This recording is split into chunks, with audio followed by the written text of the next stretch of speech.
We all have a story, we all have a tale.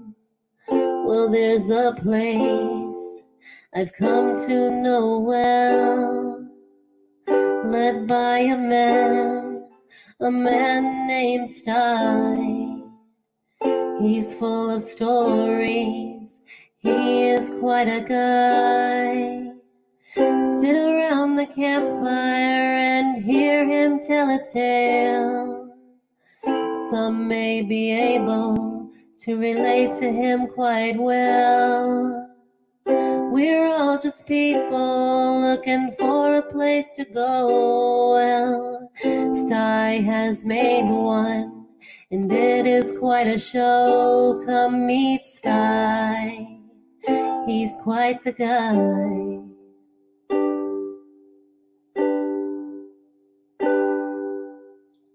If you're feeling lonely, come and make a friend. If you need a story, on Sty you can depend. His voice is soothing like a lullaby. Sometimes he brings a tear to my eye. Sit around the campfire and hear him tell his tale. Some may be able to relate to him quite well.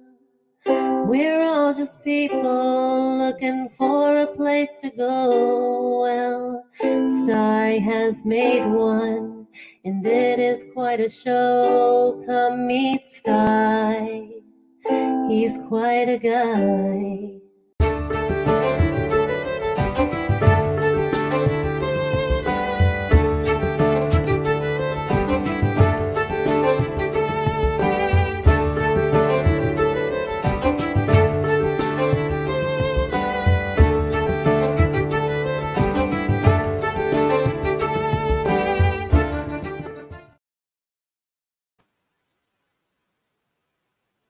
Well, Sty's back.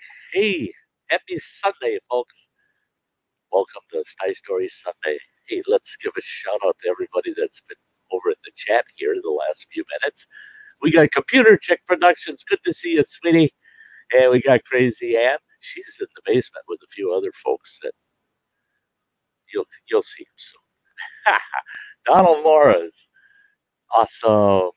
Everything's spicy in the basement. Get her done, Granny, in the basement. Joe W. Life Adventures changed his channel. So get over to Joe W. Life Adventures and subscribe to him over there. Metal Music Maniac, great to see ya.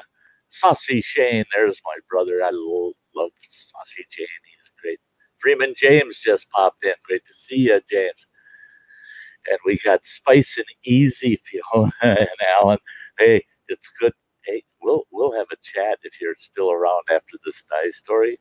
I'm not talking about you. And we got D-Lady, April 9992. Awesome. Great to see you. Lots of members popped in right away tonight. It's great to see you all. I got to get this off here and get back to my regular chat screen. There we go. And I'm going to pull up my guests tonight. And I'm going to do this in a different way here. Here we go. Oh, that's somebody that everybody knows. Crazy Ann. Yes. I was telling her and get her done, Granny. Hey, everybody. I've only been away for 10 days, and it feels like a month or more.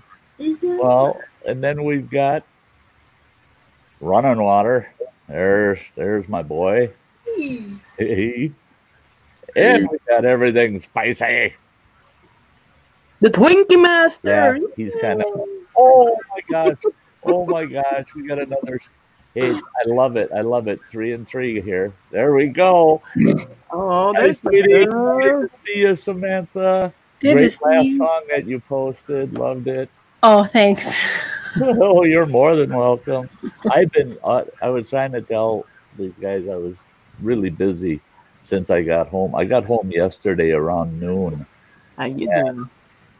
By the time I got everything put away and actually got home, I got a phone call. My eldest daughter was in town and wanted me to meet her over at Running Water's house, where he's not. He's out on the road, but his younger brother's at home. So I went over there and had to visit with them for a couple of almost 3 hours.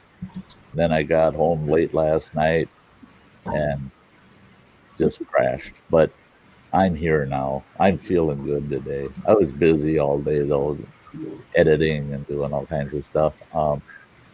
The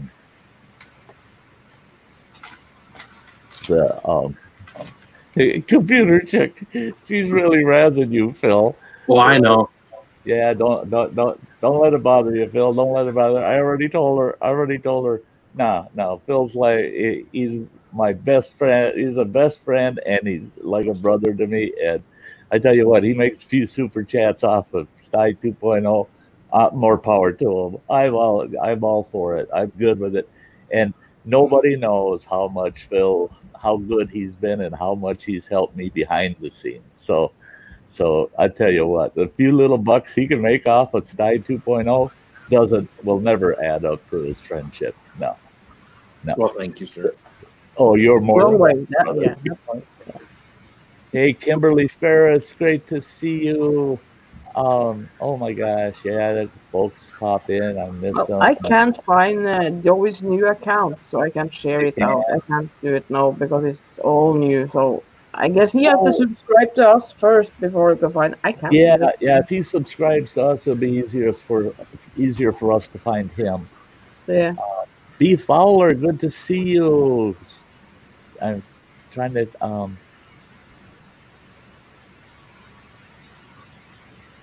Yeah, Joey. Oh, Nicholas Green, you little bugger, you snuck in too. Nicholas Green's a big fella, but boy, he can be sneaky. You know, he can sneak in. Yeah. Any guy that chases fox in his underwear, I tell you what. No, Phil can work. West Haven, always and forever. You did not have to do that, my friend. That's wonderful of you. Thank you very much. Thank you. See if StreamYard's keeping up pretty good. It's keeping up pretty good. It's early.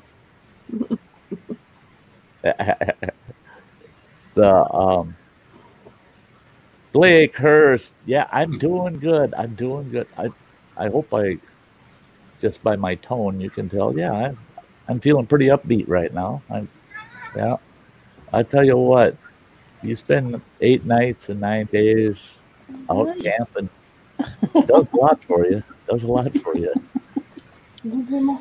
Oh, Kitty's got to have his attention. He's feeling lovey-dovey right now, rubbing his nose on me. Hey, Misfits and Dreamers, good to see you. It's been a long time. Yes. West Haven. There. Spicy. That. You. All right. Thank you so much, West Haven. You're awesome. You're absolutely awesome. And this is crazy. Phil, that's enough now. You behave. You do not need to be doing that, brother. You don't need to be doing that. I had some extra nights of streaming while you were gone, so you know. And I managed to watch the T-shirt giveaway and laugh my ass off. Oh my God! God, did I laugh my ass off? Oh God, that was funny. One number out of 1 to 100 that you can't type in the chat. You to pick 88. One number out of 1 to 100 that you can't type in the chat. Who knew? And I started to wonder. Because I saw where, I can't remember who it was, where they had put 87 And then because you had said, Shane oh, M. there it is again. You know, I got one on either side, and then they put 87, and then a little while went by, and then they put 89, and I thought, why didn't they put 88? They should have put 80. I think they put 88, but Well, it's not going up. That was Shane M because everything that Shane M was doing was being held, so it was easier to see what Shane M was doing. It was being held. That's what I was weird. It's like, no, this is weird. But yeah, West Haven. West Haven, you're crazy. Thank you so much. Thank you so much. It's a good number to pick if you don't want anybody to win. That, you know, I was starting to wonder. $1 million. All you got to do is trade the number in the chat. 1 to 100. Hey, Chelsea Lynn, good to see you. But I mean, an hour of dinking around with that. And I didn't think it was that long. It felt like 20 minutes to me. And Sam's like, no, it's been like an hour. I'm like, what? Yeah. God. What's up, Chelsea Lynn? And the problem with that was there was no way in hell I was going to quit watching it till I found out what the resolve was. What's going to be the end product of this thing? And I'm going, there's something effed up with this whole thing. And I'm not going to quit watching until I find out what the hell happened. There were a lot of people. I found out what happened. I was just laughing my ass off. I thought, well, that's a sneaky way to stretch a stream out. You know, he's just looking for watch hours, man. Yeah, we had a lot of people there was typing like 40 people guessing. Well, what was funny is I was watching it on my phone. Once we got to the end, I realized my phone was 17 minutes behind the actual time because so many people were guessing numbers that it was so full that it couldn't keep up. Yeah, it was 17 minutes behind. When you were given the timestamps off of your phone, I'm going, well, that's way the hell off. Yep. Yeah, I mean, by tomorrow you'll find out who the winner is. Yeah. But that was hilarious, and that T-shirt's awesome. I'm going to have to go on there and order one. I got to order one. Mine should be here. I'll wear that son of a bitch. I'll wear that son of a bitch all around town. Me too. Well, I had to get the billboard size for Nick. So. Oh, I was going to say, holy smokes! I was, and you got to ship them from Scotland, don't you? Well, I really don't think you need that because, like, in the UK, I think that T-shirt will be too big if it's the American size. Yeah, it may be because, And because I buy in Norway, I have to go up to 5X. And that was way too big when I ordered spices. Yep. Yeah, her first one looked like a nightgown. Yeah. Way back in the day.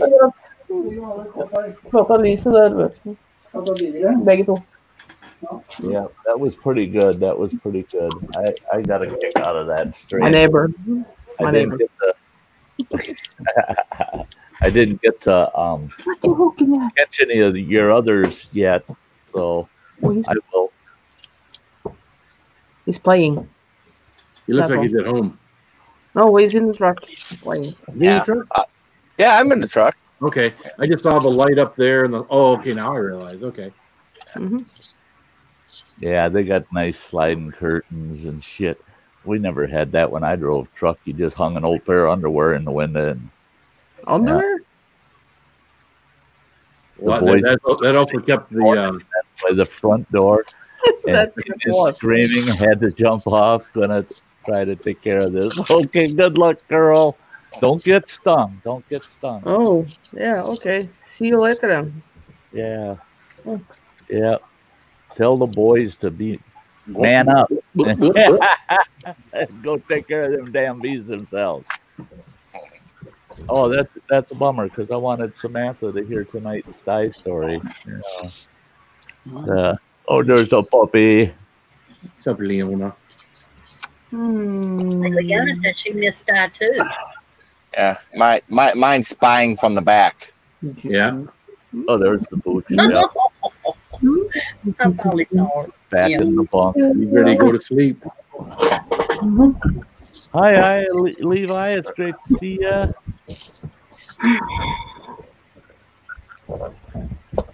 Yeah. Samantha's been down that road before. She ain't too worried about it. Yeah. Yeah.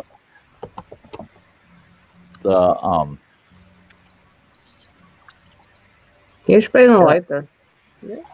Why not? Hairspray and a lighter. Yeah. Done it. Woof. Yeah. Water hose ready.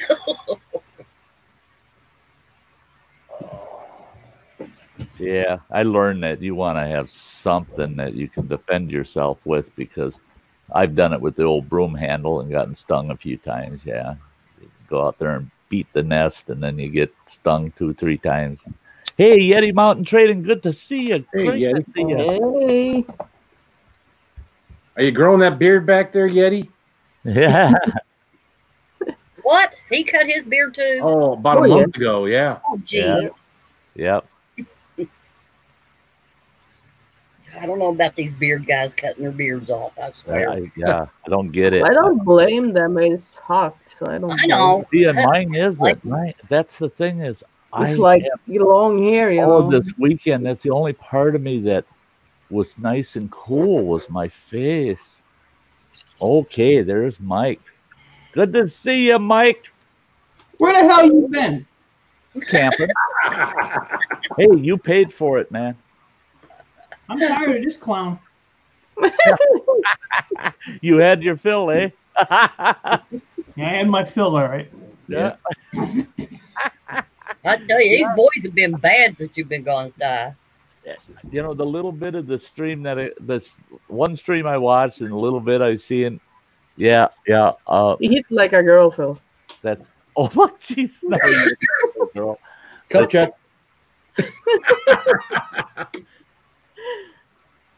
I don't get long hair problems. Right down. Okay, before I do the Sty story, I'm going to do something a little different tonight. Before I do the Sty story, I'm going to run this little appreciation of my members. I just want to say my members, they get me out and keep me out camping. I want to thank you very much. I got a bunch of members that this week will be getting contacted on how to give me their color choice and sizes for their perks. So this is an appreciation to all my members.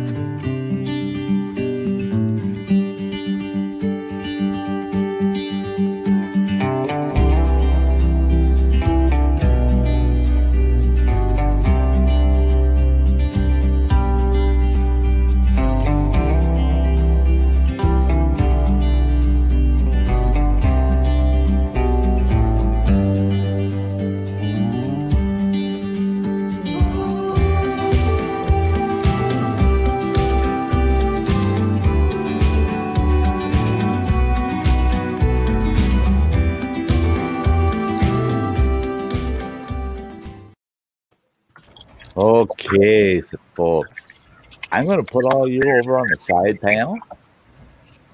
Boom. And we're going to get on with this Sty story. Tonight's Sty story. I looked at my Sty story list and I had this one marked for tonight. So I almost changed it, but I thought, no, tonight's a good night to tell it. So, catching fairies. Now, this goes back, a lot of my stories go back to when I was a kid, but because that was a whole different world, whole different times. Things just aren't the same anymore as they were back then. But I was about 5, 6 years old. That means I was probably, let's see, that would have been about 1962, 1963. And back in the dinosaur days, right? When I was growing up, every summer, somebody's got feedback. I can hear it once in a while. But when I was growing up, every summer, one or all four of us kids in my family were expected to go out to my grandparents' farm for at least a month. And well, up until this stage, I had never been there alone with Grandma and Grandpa. And their farm was over a 4-hour drive from where we lived. So they took you out to the farm, and there you were. You were stuck there for a month. Well, on this occasion, I was the only kid that was going out to the farm. Well, when you're a 5-6-year-old kid, you don't like to not have playmates around, you know? Well, they took me out to the farm, dropped me off, and the first week went okay, you know, because new surroundings, places to explore, things to do. But after that first week, I started feeling a little homesick, and I got no playmates. I got nobody to hang out with, you know. And it drove Grandma nuts to have me hanging out in the kitchen all day with her, because she was old-fashioned Grandma. Boy, she was up before the sun, and she's cooking from the minute she gets up until she goes to bed at night. She's lived in the kitchen or her garden. That's it. Grandpa, I was too little at the time to tag along with Grandpa to go out and do field work on the farm. Well, I started getting bummed. I started getting depressed. And my grandma asked me one day, she said, "Is there something wrong?" And I said, "Well, why?" And she said, "Well, you seem sad.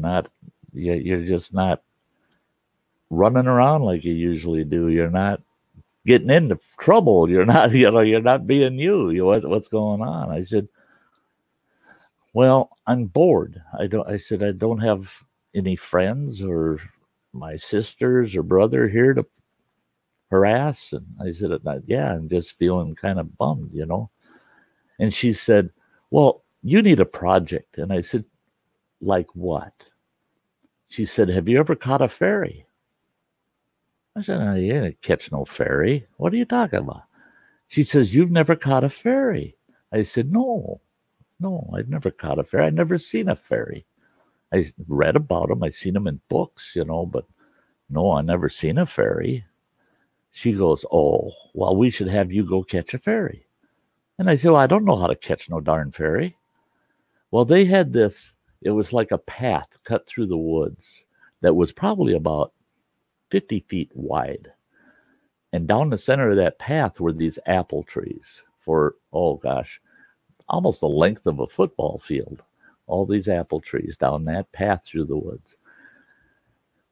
Now, the woods on either side of that path were just old woods and thick. And the canopy, they're all hardwood trees, and the canopy was so thick, the sun rarely ever touched the ground in there. So there was nothing growing on the forest floor except for moss. It was mossy everywhere. She says, "Here's how you catch a fairy." And she goes to this china cabinet that had a lock, and she's got her key, and she carried that damn key with her. I mean, it was just like, you know, for her to carry a key with her is like putting your shoes on in the morning to start your day. She had to have that key with her all the time. Nobody could go in that china cabinet. You could stand and look in there, but you couldn't ever go in it. She unlocked that, and she had this beautiful set of fine china that she had gotten as a wedding gift before, when her and my grandfather got married, before the Depression. And it survived them moving from the farthest eastern side of Wisconsin all the way to central Minnesota, right in the heart of the Depression, in an old Model A truck with everything they owned stacked in that truck. And that china set made it all the way there. And it was in pristine condition. Well, it should be. I never once saw her use it. my whole life. Never saw her ever use it for anything. Well, she unlocks the china cabinet and takes a cup and a saucer out of there. And they are so thin and dainty, and they're painted with all these pretty flowers, both pieces. And she says, come on, I'm going to show you how to catch fairies. So we go for a walk down that path with the apple trees, and we get about halfway down the length of that path, and she says, now we need to go into the woods here. And we walked into the woods just a little ways, and she says, this is a perfect place to catch a fairy. And she says, what you do is you find somewhere really comfortable to just sit down. And she says, and you take that saucer and you either set it on your lap or set it on the ground close to you, and you hold that cup in your hand. And she says, and you got to be deadly quiet, just as quiet as possible. And you wait, and a fairy will see those flowers on that saucer, and she'll fly in, and she'll land on the saucer, and she'll be checking out all of those flowers on the saucer. You take the cup and you cover her with the cup. Then you scoop up the saucer and cup and bring it back to the house to me. I said, how long will it take? She says, oh, it could happen right away, or it could be a long time. She said, so you'll learn to be patient and quiet. I think she was just trying to teach me to shut the fuck up. But I get out there. Now I'm by myself, and I'm holding this pine china, and I'm like 5, 6 years old. I'm like, what the hell? I can't believe she's let me even touch this, let alone look at it, because I'll bust this shit for sure, right? I found a spot, this big oak tree, and it had 2 big roots that came out like a Y, and it was just all moss covered. And I got in between those 2 roots and sat down. It was just soft and comfortable. And I leaned my head up against the tree, and I thought, oh my God, this is nice.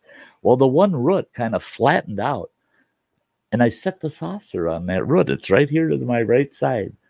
And I got that cup in my right hand, and I practiced a few times. Oh, this is perfect. The fairy lands on that sucker. I got her ass, Well, Sty sat there, dead quiet. Every time a butterfly would fly by or something, my adrenaline would come right up. It just, ooh, nope, damn butterfly. I thought it was a fairy. Hear something crack in the woods. Ooh, fairy's coming. That went on for, God, I don't know, at least an hour. And I tell you what, it got to the point where it was so long, and it was so damn comfortable in between those 2 roots, leaning against that tree.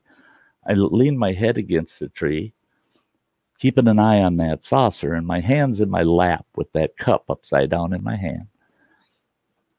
And I'm just waiting for that fairy. Next thing I know, I fall asleep. I don't know how long I slept. I don't know. All I know is when I woke up, you know how you wake up and all of a sudden it's just like as an adult, you put a pizza in the oven and you fell asleep on the couch, and you wake up, first thing that your mind says is, oh no, pizza! All of a sudden, things that you really need to know pop right in your face as you wake up. What popped in my face was, oh no, her china cup. Did I drop something? I looked down. That's all I was concerned about when I woke up, was that china cup. I looked down, and there's my hand on my lap, empty. I freaked out. I'm looking on the ground for that cup. I'm looking all over. I'm like, oh shit, I dropped it. It's going to be busted. Grandma's going to whoop me. And I couldn't see the cup anywhere. And I looked to my right on that root, and there's the cup upside down on that saucer. And even as a little kid, I thought, oh, I must have done that in my sleep. Doggone it. A fairy must have flown in, and I was just half awake or something, and I caught the stinking fairy and fell back to sleep. So I slid my hand under the saucer and had my hand on top of that cup, and I'm heading for the farmhouse. watching every single step because I was so damn clumsy as a kid, reckless. I thought for sure I'm going to fall, bust the cup, lose the fairy, or kill the fairy. That'd be worse yet. I get to the house. Well, I can't take my hand off the cup. What if that fairy were to jump in there and get out from under the cup? I got to keep the fairy in the cup. So I started kicking the door, yelling, "Grandma, Grandma, help, help." She comes to the door, opens the door. She goes, "What's the problem?" I said, "I got a fairy. I got a fairy." And she was so proud. She says, "Oh, get in here. Right in the kitchen." Get in the kitchen. She says, "Now slide that saucer onto the table with the cup." I slid it on the table, and I'm still keeping my hand on that cup. And she says, "You can take your hand off.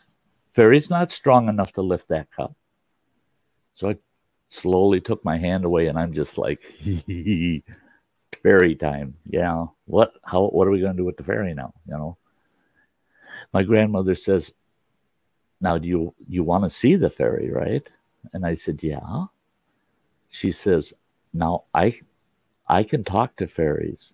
I'm going to have you lift the cup up, and I'm going to tell the fairy everything's okay, and tell her just to stay put so that you can get a good look at her."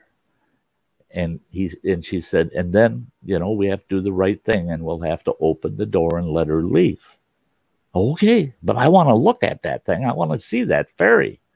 Man, I can't wait to get back home and tell all the kids in town how the fairy, man." I started lifting that cup up. And she goes, "Well, just lift it up. Take it up." And I took it off. There's no fairy in there. I looked inside the cup. There's no fairy. I looked at that saucer. There's no fairy, but there's 3 foil-wrapped butterscotch hard candies under the cup. And I go, "What's this?" "What's going on, Grandma?" And she goes, "Oh my gosh." She goes, "You didn't fall asleep, did you, out there in the woods?" Dipped my head. I felt like a damn fool. "Yeah, I fell asleep." She starts laughing. She goes, "Oh, you had 3 fairies show up, and they thought it was just funny as heck that you were trying to catch one of them. So they thought they'd pull a trick on you, and they left you 3 candies and put the cup on the saucer so that when you'd wake up, you thought you had one of us under your cup." She says, that's really cute. That's funny." She said, "That's pretty good that obviously they like you because they left you those 3 candies." I was sold. Hell, I was 5, 6 years old. I bought into that shit right away. Wow. I'm a friend of fairies, by golly. They give me candy. I mean, check that shit out, right?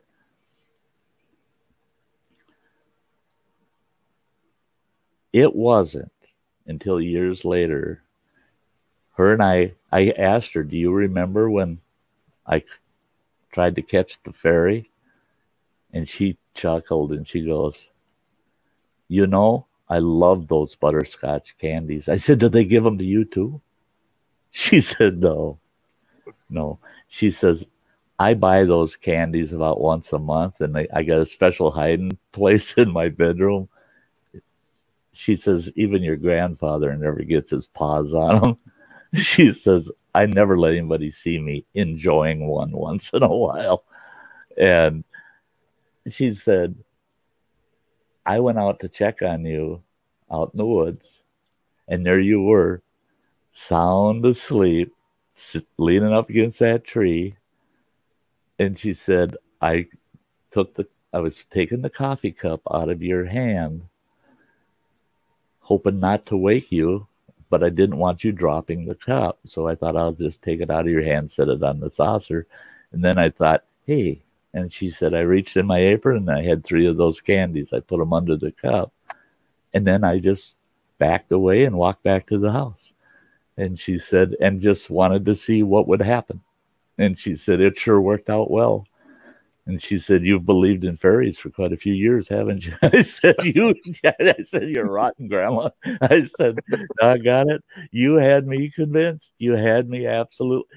I mean, I had to have been 10 years old, at least 10 by the time she fessed up. And I was still a believer.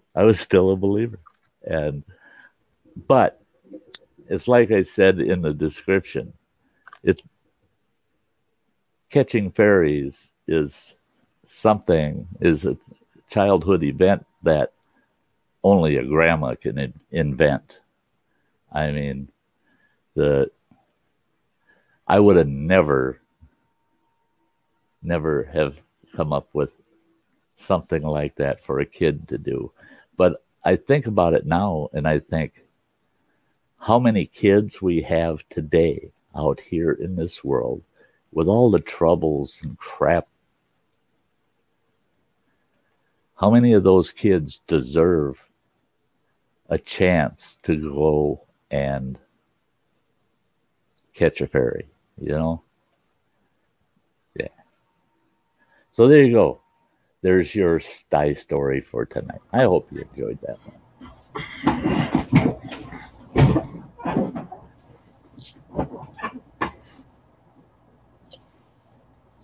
Well, you're awful damn quiet. Are you guys hunting fairies or what?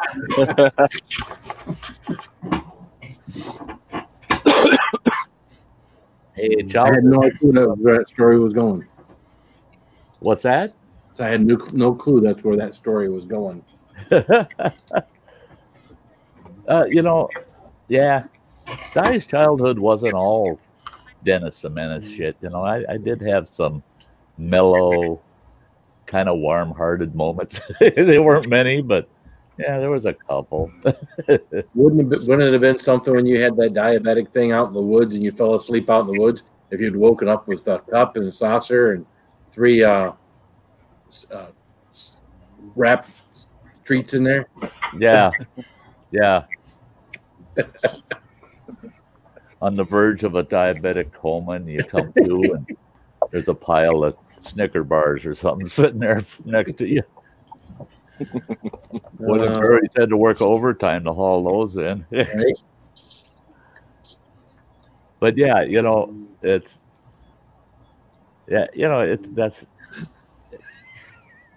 like I said, I don't think there's enough people. I guess people don't have to be as creative nowadays. They find something on the internet to do that for them, you know. But when I was growing up, hell, we didn't even get to listen to the radio out on the farm unless Grandpa was listening to it, you know. Yeah. Hey, boy, we got a bunch of folks in the house here. That we got Darlene C. Good to see you.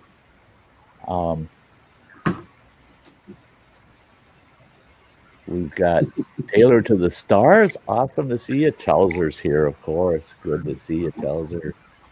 Native Grammy. Hey, good to see you. Good to see you, girl. Hey, neighbor girls here. Yeah, folks sneaking in. If I missed anybody, I'm sorry.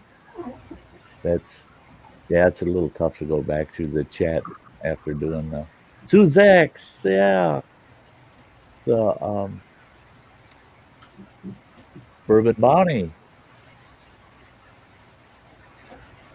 Yeah, during the Sty story, it's hard to keep up. But yeah, so there you go. So if you ever want to go fairy hunting, go to Warren Mitch, and there's plenty of them. Just don't get caught taking Grandma's fine china out in the woods without her permission. But you know, that was one thing too, is I strutted around just proud as snot. Oh my God, Mike. Mike. Never leave us with that long. Oh my God, Mike. Glad you're back. Never leave us that long with Phil again. I've got at least a 1 weeker coming up within about 2 weeks, maybe 3 weeks, and then I've got another full week, one not long after that. Well, I'll be home weekend of the 8th. of the 8th. Yeah. I might be here. Yeah, I'll be home like on the 6th and then head back Mike, you're out crazy. on the 12th. So. Mike is crazy, and it does no good to tell Mike nothing. I mean, Mike does what Mike wants to do. I've learned. I felt bad. I dropped off during the end of your story. Oh, No, you know what happened? My computer died, so I got this POS laptop sitting right here. oh yeah, that's right. You were talking about that. The power plug is right here, and when I was moving these boxes, I pulled it out, so the battery died. Oh, yeah. But I'm going to buy a new computer tomorrow because this piece of shit's going in the garbage. Yeah. I Why hate don't you put something together with all that shit in your yard? Mind your own business, punk. Why don't you put something together with that With garbage in your everything yard? he's got, he I'm could sure probably Navy would build a appreciate you getting that shit out of your supercomputer, for yard. God's sakes. Phil, this ain't your stream now, buddy. This This is not your live, so shut up. Boys. He started it. He started it. I'm going to put y'all in the corner. I don't You're know. in the corner, see? I don't know why in Who the are world you? I got those two sitting next to each I other. know, No, my one customer at one of my computer stores, I talked to him today, and he's got a real nice one that'll do everything I needed to do, plus a whole bunch more. So I'm gonna go get it tomorrow.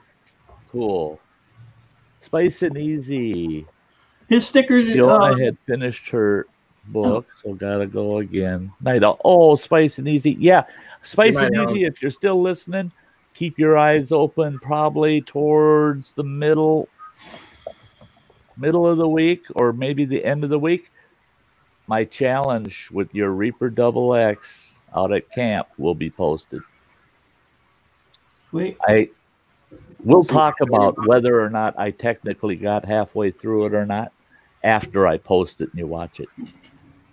Because I found out after I finished it that I had dished up over half of it in the bowl, and there was only about a quarter of that bowl that didn't get eaten. So yeah, and a number of pieces of chicken in the total batch. I counted out the number of total pieces, and the pieces I ate. Yeah, I ate over half of the chicken out of that batch. So you'll be proud of me. I handled it pretty damn good.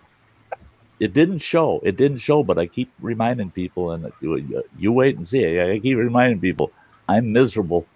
I'm miserable. I'm telling you, I'm out at camp and I'm miserable. Oh, and that's the first time, Phil, you'll be proud of me. Fire hose, and oh my God, the back door burnt down. I mean, I don't want to be outside doing that, man.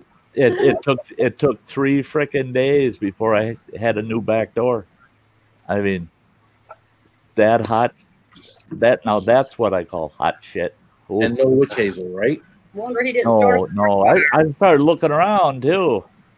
Find some wild witch hazel. I mean, I would have shoved a whole couple plants up my ass. Yeah. I've never had that happen. Oh.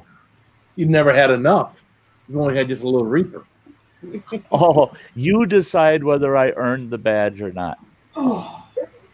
Alan and Fiona, you make that decision for me. I'm not going to say I qualified. I even apologized to you because I felt I should have done better. You only got to eat. You'll see at the very end of me eating it, there's I believe that was 5 pieces. I did put a little something on them to help me get them down, and I found out the hard way. There's nothing that helps with that shit. I don't care how much of anything you want to put on that stuff, it's not going to cool it down. You only have to eat half of it to earn a badge. Yeah, and I did eat half of it before I started putting shit on it to finish it up.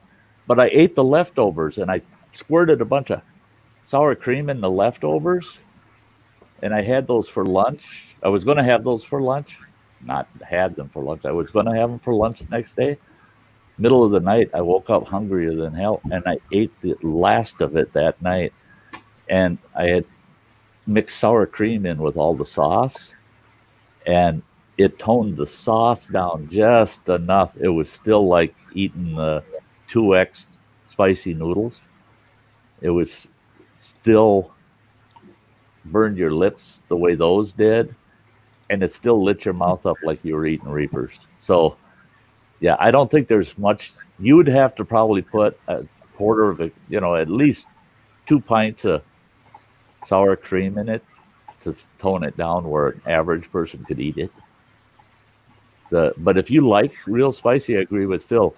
That on a bed of rice, and you could mix it into it and have a forkful of rice and the curry at the same time. I could eat that. I love the flavor. I love the flavor. But yeah, you had it on Friday. Did your video go up yet? Yeah, their video's up.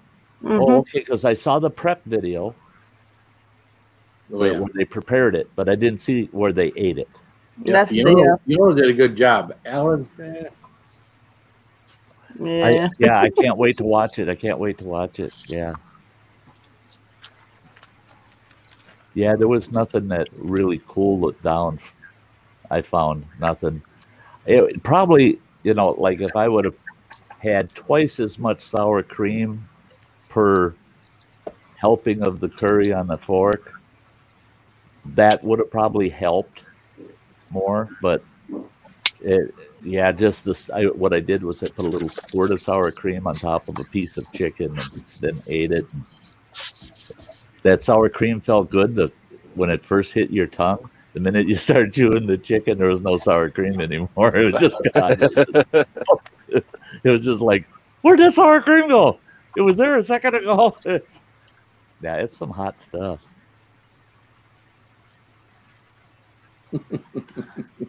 Well, yeah, Taylor to the Stars. No, I didn't. Moving up. Granny and I can, if we sat together, we could fill an ashtray in about 15 minutes, the two of us. Yeah. Yep. Yeah. Oh, you didn't see Fiona throwing up an hour later? I didn't see that, no. Oh. Well, I'm glad you didn't show that. That wouldn't be nice. Views get views, man. Well, I watched the LA Beast throw up from the tube of terror this weekend. Oh, yeah? Yeah, the LA Beast did the tube of terror, and he threw up. So, really? Yeah. The Beast. The Beast. It beat the Beast. It did. For him to be a tough guy and finish it and everything else, doesn't get the views, right? So it looked like even when he threw up, it looked like he threw up twice as much. It looked like a ton of milk. Half of his stuff, I think, is he fails stuff kind of almost on purpose to get the views. Yeah. Oh, yeah. He's a hurler. And yeah, he's being, that's showmanship. He's doing showmanship stuff to build the views. Yeah. It's, in one sense, it's like, oh, why you do that? Yeah, you don't have to do that. Not in another sense, and you can understand on the showmanship side, if that's your goal is views, then I understand why, But, and that's the thing is when I do this hot stuff, what drama you see is the drama I'll show. I just don't get dramatic about it. It's just like pain to me isn't something to get dramatic about. It's something to live through. So you just kind of, I'm living with it, bearing it. And Phil, I've watched him. He's just living with that shit. He's just, where he could really, if he wanted to play it up with some of the stuff you've done, Phil, man, you should be jumping up, running in circles, bouncing out, hit the wall, knock your ass out, come to and drink a gallon of milk, puke that up. Yeah, you could. Hey, plain old Chuck. Yeah. We should see Saucy Shane do his chug today. Oh, no. What are you feeding them? Oh, a chocolate Twinkie. Chocolate Twinkie. No garlic dip today. I gotta keep my girlish finger. Yeah, you figure. I got to keep those moobs in check. That's it. Once you got them, you don't want to lose them. They're hard to get. Oh, that dropped to the floor. That's me. It took me 63 years to get the ones I got.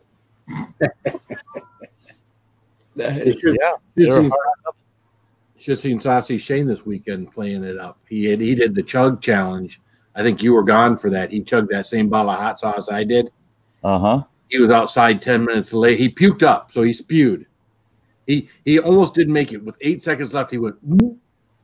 But he had to hold it in his cheeks for like 8 seconds until it got done. And then he spewed a few times in the bucket. And then 10 minutes later, he's laying on his front porch. He's got all his sweat and water and stuff. Looks like his wife was outside waterboarding him or something. Yeah. Oh, I gotta go watch it. Yeah. It's worth watching for sure. That I gotta go see it. Shane, yeah, he's another one.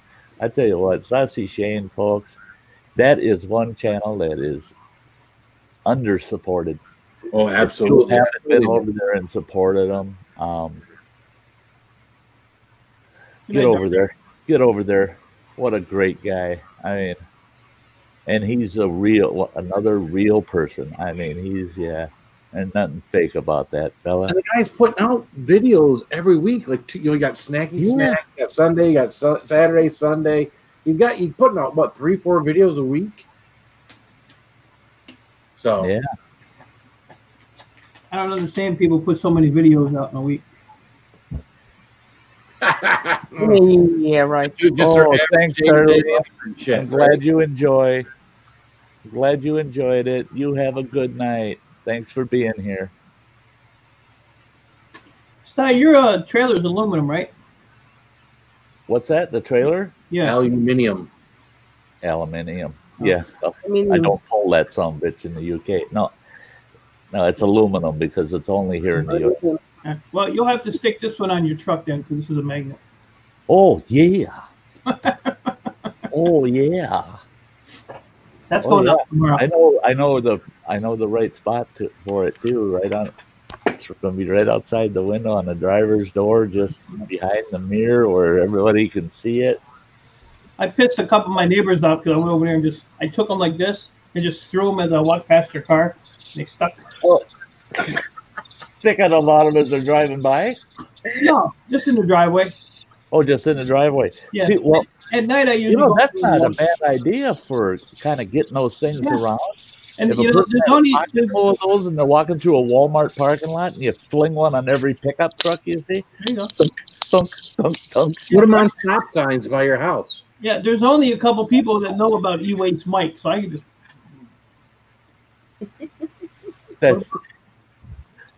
Put them on stop sign. Jesus Christ, you know that's illegal. You're not supposed to put nothing on there. You're not supposed to use a Sharpie on nothing. Prove it. Phil sent me some stickers. I sent them back because they weren't cut right. They weren't what? You know, he ripped them. He said I was cutting them with a nice square edge. He just ripped them. Yeah. I sent him back to his ass with a line where to cut.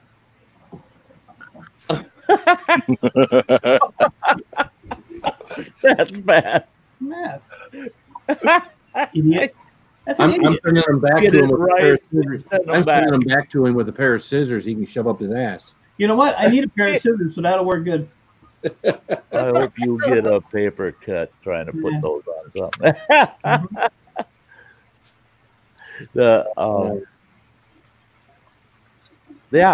I'm not gonna dig through the bag to find them, but I've got two from Phil that just hand tore off of those tools. That in the one there was about a ½ inch of the sticker that was exposed because the paper tore under the sticker. Oh, so there's about a ½ of an inch of the sticker that was exposed, and I was like, and I touched it and I go, it's still sticky. So I tore a piece of that paper off and stuck it over that part to protect it so it stays sticky. Yeah. Well, I hope you all feel better now, because since Mike that even looks like shit. What the hell? We're cutting it around, not nice. Look at the top of it. He can't. You're an idiot. You're an idiot. What the? I mean, You know, you would think as many people that support him, join his memberships, super chat him, and you think the best you can get is a nice little sticker that's trimmed nicely instead of ripped? You're a yeah, piece of crap, dude. something a little professional or. Piece of crap. You're expecting an awful lot out of Phil there, Mike. Come on. I give him, I give him a little bit of an edge, He had a hell of a time coloring within the lines in kindergarten. Yeah, he sucked. Yeah. You know, he's looking at me like, quit telling he was people. probably the kid that ate all the glue in school. That dog don't even want to deal with you. Yes, lady, those will be going out this week. You'll be getting your stickers this week, girl. Well, they'll be in the mail this week. I can't guarantee what the post office will do. On a normal shipping, you should have them by the end of the week. No response, Phil? Come on. You're welcome, B lady. Oh, no, I'm happy, Phil. I'm happy with what you sent me, man. If I were to put just the stickers he sent me, I'd have to have one whole panel on the trailer. My stickers are meant to be stuck on shit, not just thrown in a fucking drawer, asshole. Yeah, more like this. That's what your wife told me. Got a wife. Loser. I don't have one. Loser. Hey, JCT. Hey, CT. Other than the sticker you're gonna get, there's something else coming to you that I sent to you today too. Yeah. I got some stuff in the mail today. I got my death nuts that I ordered for August 15th. And since I hadn't had any of these yet, Corn nugs. they're corn nuts that have Carolina Reaper, Trinidad Scorpion, 7-pot strain, and ghost peppers. I was gonna send you those, but you said you already ordered them. So no, I like the ones I've been eating those ones just yesterday. Oh, you've been eating my nuts? That's right. You gotta wash them bastards because they burn. Nah, they're better when they burn.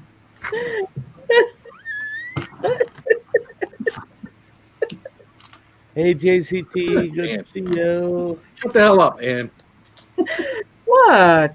Yeah, just sitting there, just chuckling. I just sit there smiling. If you bite them hot enough, you'll get the you'll get them to squirt and put the hotness out.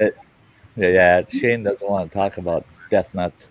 Hey, and it's funny that you brought up those death nuts because I had this couple. They pulled in one night in the campsite next to me.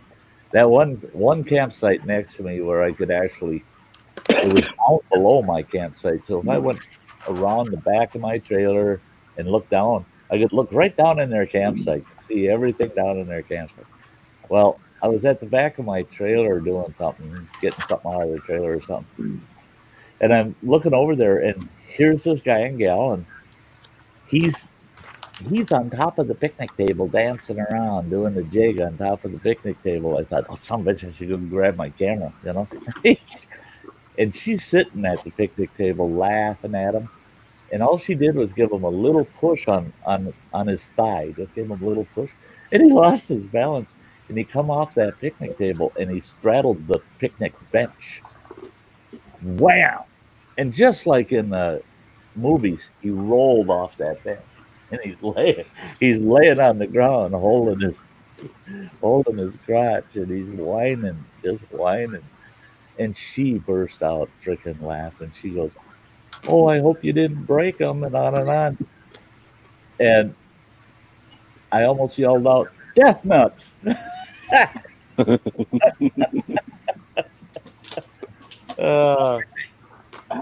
Yeah, been around pepperheads too long. Well, these aren't challenge hot for sure. You eat them, and they taste like regular corn nuts. and then you stop eating them, and then that's when you start to get a little bit of a burn. Oh, Taylor to the stars. Thank you. Thank you. Thank you. That's nice of you. Thank you. So there. So is it like a little bit of afterburn off on those or what? Yeah, it's a little burn at the end. Not really while you're eating them. But yeah, weird. They're not anything that's super hot. So there's a little. The nuts, the wild nuts that Mike got me are hotter than these. So.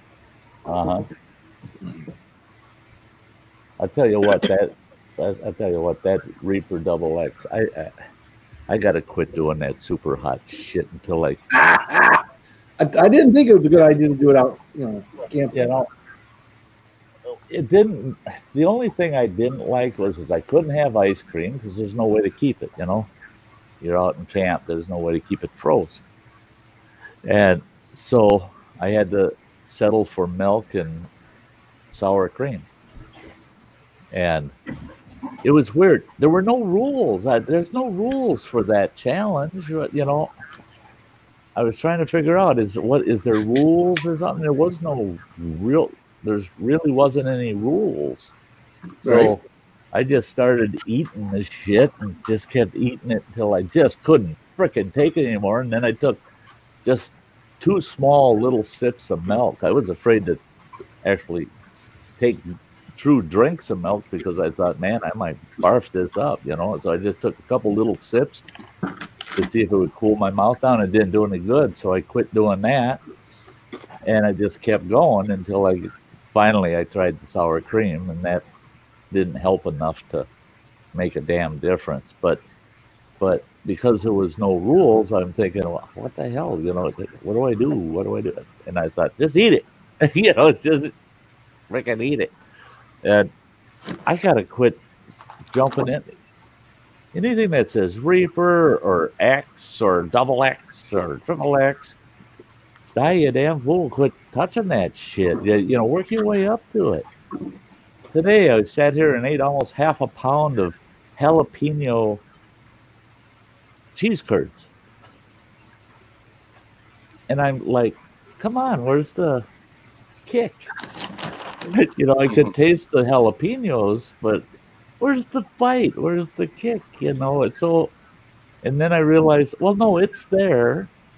It just nothing conventionally hot anymore tastes hot. So, yeah, I don't know why I ever went down that path. That's ridiculous. You guys, God, I can't believe you do that shit. I didn't start with it, though. Yeah. That was Andy. Andy started it with the Psycho Bar. And then he sent one too many Fat 19 bars to Crystal. He sent her 3. She sent 1 to Gil. She kept 1. And they did theirs and couldn't stand them. And she said to me, if you're willing to try it, I'll send this one. I said, I'll do it. So they sent me 1. And then I did it because I'm dumb like Phil. If I say I will and then somebody sends it to me, then damn it, I'm obligated to at least try, At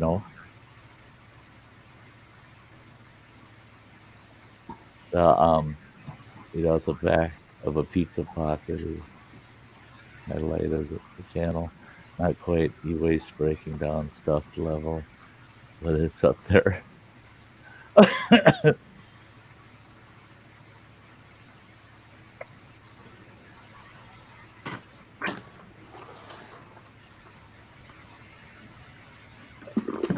like the hot noodles, but my stomach does not. Let's see. My youngest boy, I gave him some of the hot noodles that Ann had sent me. And he swore up and down yesterday, they're not that hot. They weren't hot. They weren't hot. And they didn't taste good. They don't have any flavor. They don't taste good.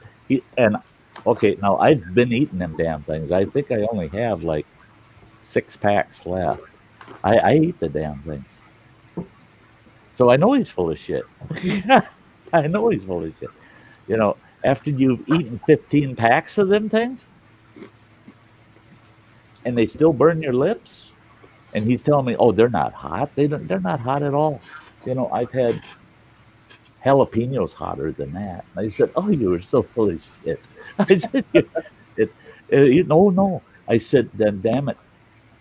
I said, I get a little flush. I'm going to order another one of those Reaper Double X, and I'm going to make it up, and you're going to sit down and eat a regular serving size.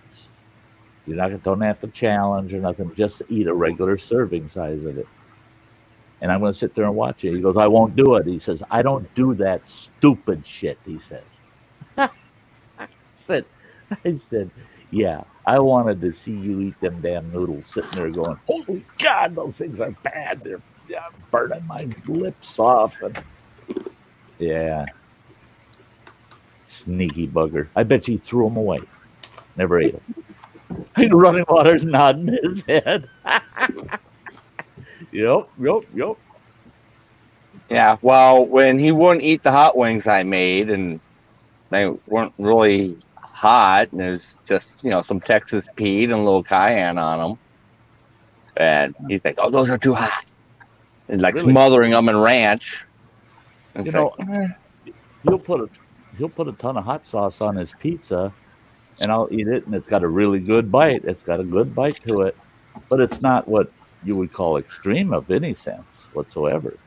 No. And he says, oh, I don't know if you're going to want to eat that pizza. It's awful spicy. And I take a bite and I go, well, yeah, it's got a good kick. I like it. It's good. Well, that pissed him off, because he'd have to make it spicier for me to not eat it. And, he's just hoping that I won't eat any of his pizza. Bullshit. If I'm in the room and you got pizza, I'm eating some. Mm-hmm. Yeah. My boys, they know. Yeah. Unless, of course, my daughter and her new honey are there. They were at their house yesterday, and they had ordered pizzas in. And I told my kid, he's ordering it on the phone. I said, only order enough for you guys, because I'm not staying to eat. Well, there'll be plenty for you to eat. No, you just order enough for you guys. Just enough for you guys. You'll change your mind. Oh, no, I won't. I like to eat in certain company, Yeah, well, I was going to be home, this last weekend, or this weekend. And then found out that Mariah was going to be up there, and it's like, oh no. Oh, they need me to run a couple extra loads before I can go home. I'll go home 2 weeks after they leave. I couldn't believe it. So my daughter and her honey, they come up here for a weekend just to get away from her kids, just the two of them, blah, blah, blah.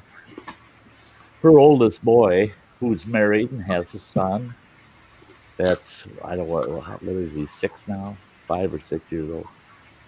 And all of a sudden they show up. They show up in town. And they live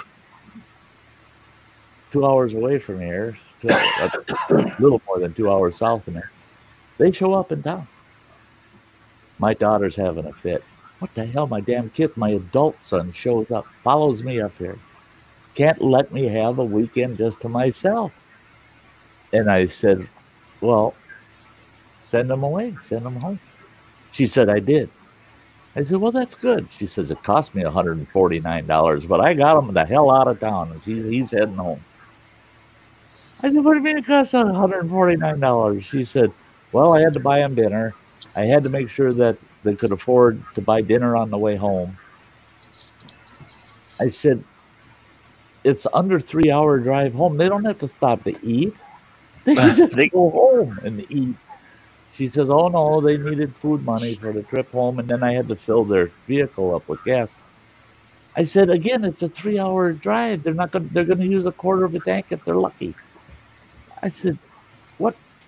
is wrong with you? She said, oh, she says, there's never too much money to get rid of my kids. She said, oh, finally, we agree on something. Because if I would have had the money, I would have said, yeah, here. Hell, here's 100. Leave town. Don't come back. She had a plan. But what I couldn't believe is my grandson had his wife, his little boy, and his mother-in-law with. Okay? And they're making a day trip out of this. And, well, there's 6 hours of driving involved in this day trip. They get up here, and first thing they do is they head for the beach here in town. So him and his wife and their kid are out playing in the water. His mother-in-law, this woman is on dialysis 3 times a week. She can't, she's got, what is that, COPD, can't breathe. Yeah. She's sitting in the frickin' car with the windows down because they won't let her run the air conditioning. I told my daughter, I think he's trying to kill her. And I said, how long did you have to sit in that car? And my daughter says, 2.5 hours. He said, yes, or she said that the old gal looked pretty rough around the edges when they were leaving town.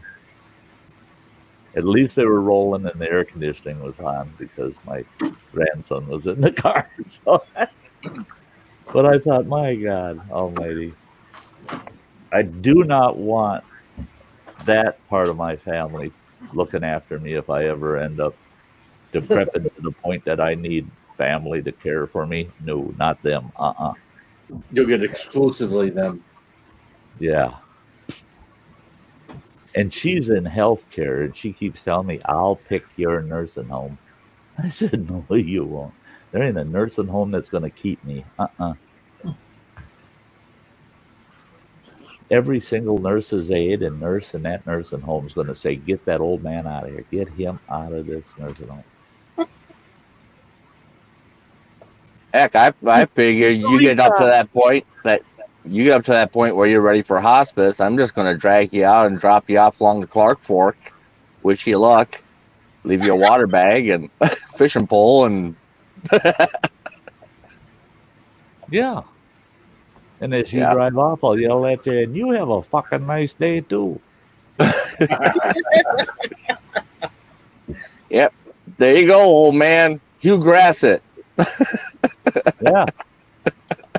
Well, I'd probably live a little longer if you did that, you know. Mm-hmm.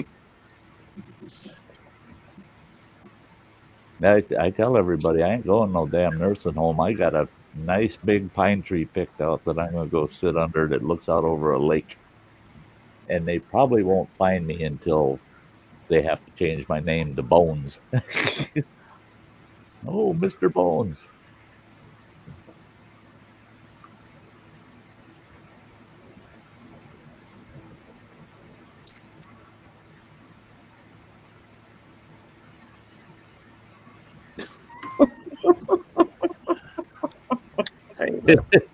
See, stuff like that makes me think that.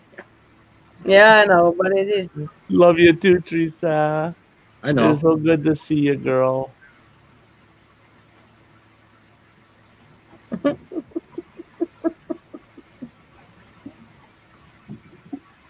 No. You playing with your cat there, Mike? Don't worry about what I'm doing. Maybe he's playing with Your own something damn else. business. Jesus Christ. That's it. Who's in somebody else's business? I've been sitting here through Don't this play whole with caterpillar. stream. I've been sitting here through this whole stream wanting my right ankle on the outside of my ankle, and then up my shin about 3-4 inches. I've got 2 bites. I know I know they're spider bites. They're not mosquito bites or fly bites. They're spider bites, and they itch like a son of a. It's old. I mean, they itch like poison ivy does, but you can see the actual bites, so I know they're not. It's not poison ivy, but oh God, scratch the shit out of them things.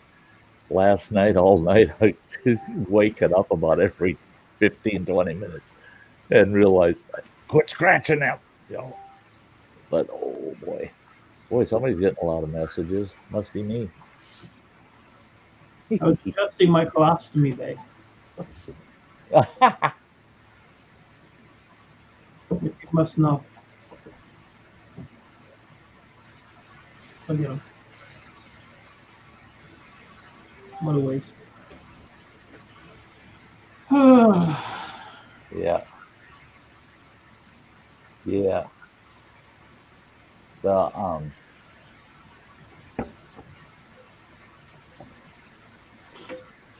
yeah, somebody from Spice and Easy. They were talking about all the different people that have tried the double X now. I guess there's one other person that ate the whole thing, but I don't think they've video. They didn't videotape it. And there's one where some 72-year-old guy was eating that shit, and they did say that they had a video of him eating it, but he didn't eat the whole thing. He was eating some of it, but he's 72 years old and doesn't do hot stuff, so that had to have been funny, you know. Here, you old fart. Here's your dinner. Serve that shit up in the nursing home. See what happens. Oh, that's terrible. Oh yeah, Blake. Yeah, them damn chiggers down south. Ooh, shit. Bite you up. Oh yeah. Ticks have been pretty thick this week, also, or this year. Wood ticks, the deer ticks. Up here. Oh, I've been pulling them off of being like daily, having to Nothing up here. Check them out. I have not seen a tick yet, and I've been tromping through the tall grass and the woods, and I've been everywhere, every kind of plant system you can think of up here, and I haven't seen one single tick this year. That's crazy. And John and Jan never had a tick while they were here at Black Lake, and they were hiking around in the woods, and this is the best year for not having ticks that I've seen a long time up here. And yeah, knock on wood. What that fucking worm? Yeah, those big fucking tomato worms. I hate them.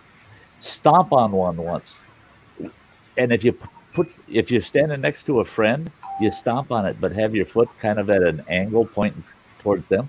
Stomp on the fucker, and it'll blast that nasty shit out of that worm all over their leg. That thing is that. Well, we saw the tops of all these plants, not my pepper plants, but tomato plants up on the porch. The tomatoes been eaten. So we were thinking like maybe a small animal's been getting up there. So my wife takes the owl we have and she sets it up there. And this morning she's like, "Come here, hurry!" I'm like, "Why? What?" I'm thinking maybe there's an animal or something that would run away or something. And she points that thing out this morning. And I'm like, "That's a little fat son of a bitch. He's been pooping all over the porch. He's been having a feast." Oh yeah. Oh, they'll eat a plant.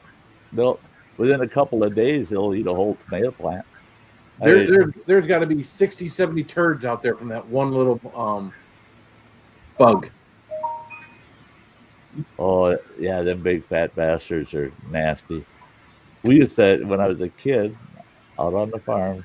Yeah, that was one of our jobs. Every morning, Grandma would say, "Hey, go check the tomato plants."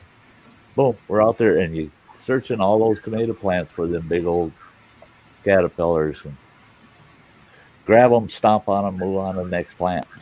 Yeah, we had to pick caterpillars all the time. But then I had an uncle, his garden never had them damn things in it because he had guinea hens. And what he did was he'd till up the soil between the rows of all of his plants were all done in rows, and he ran in there and he'd keep that soil tilled up and soft, and he'd take them guinea hens he'd wait till they're still little, they're only about half grown, take them guinea hens, and he used a tree pruner, and he'd take them guinea hens, turn them upside down, cut their feet off, and then they'd throw them in the garden. Well, the guinea hens wouldn't leave the damn garden. They just walk around because their wings were clipped, so they couldn't fly. So they just walk around in that garden because when they tried to step out on the hard ground, they couldn't. They couldn't walk with just those pegs.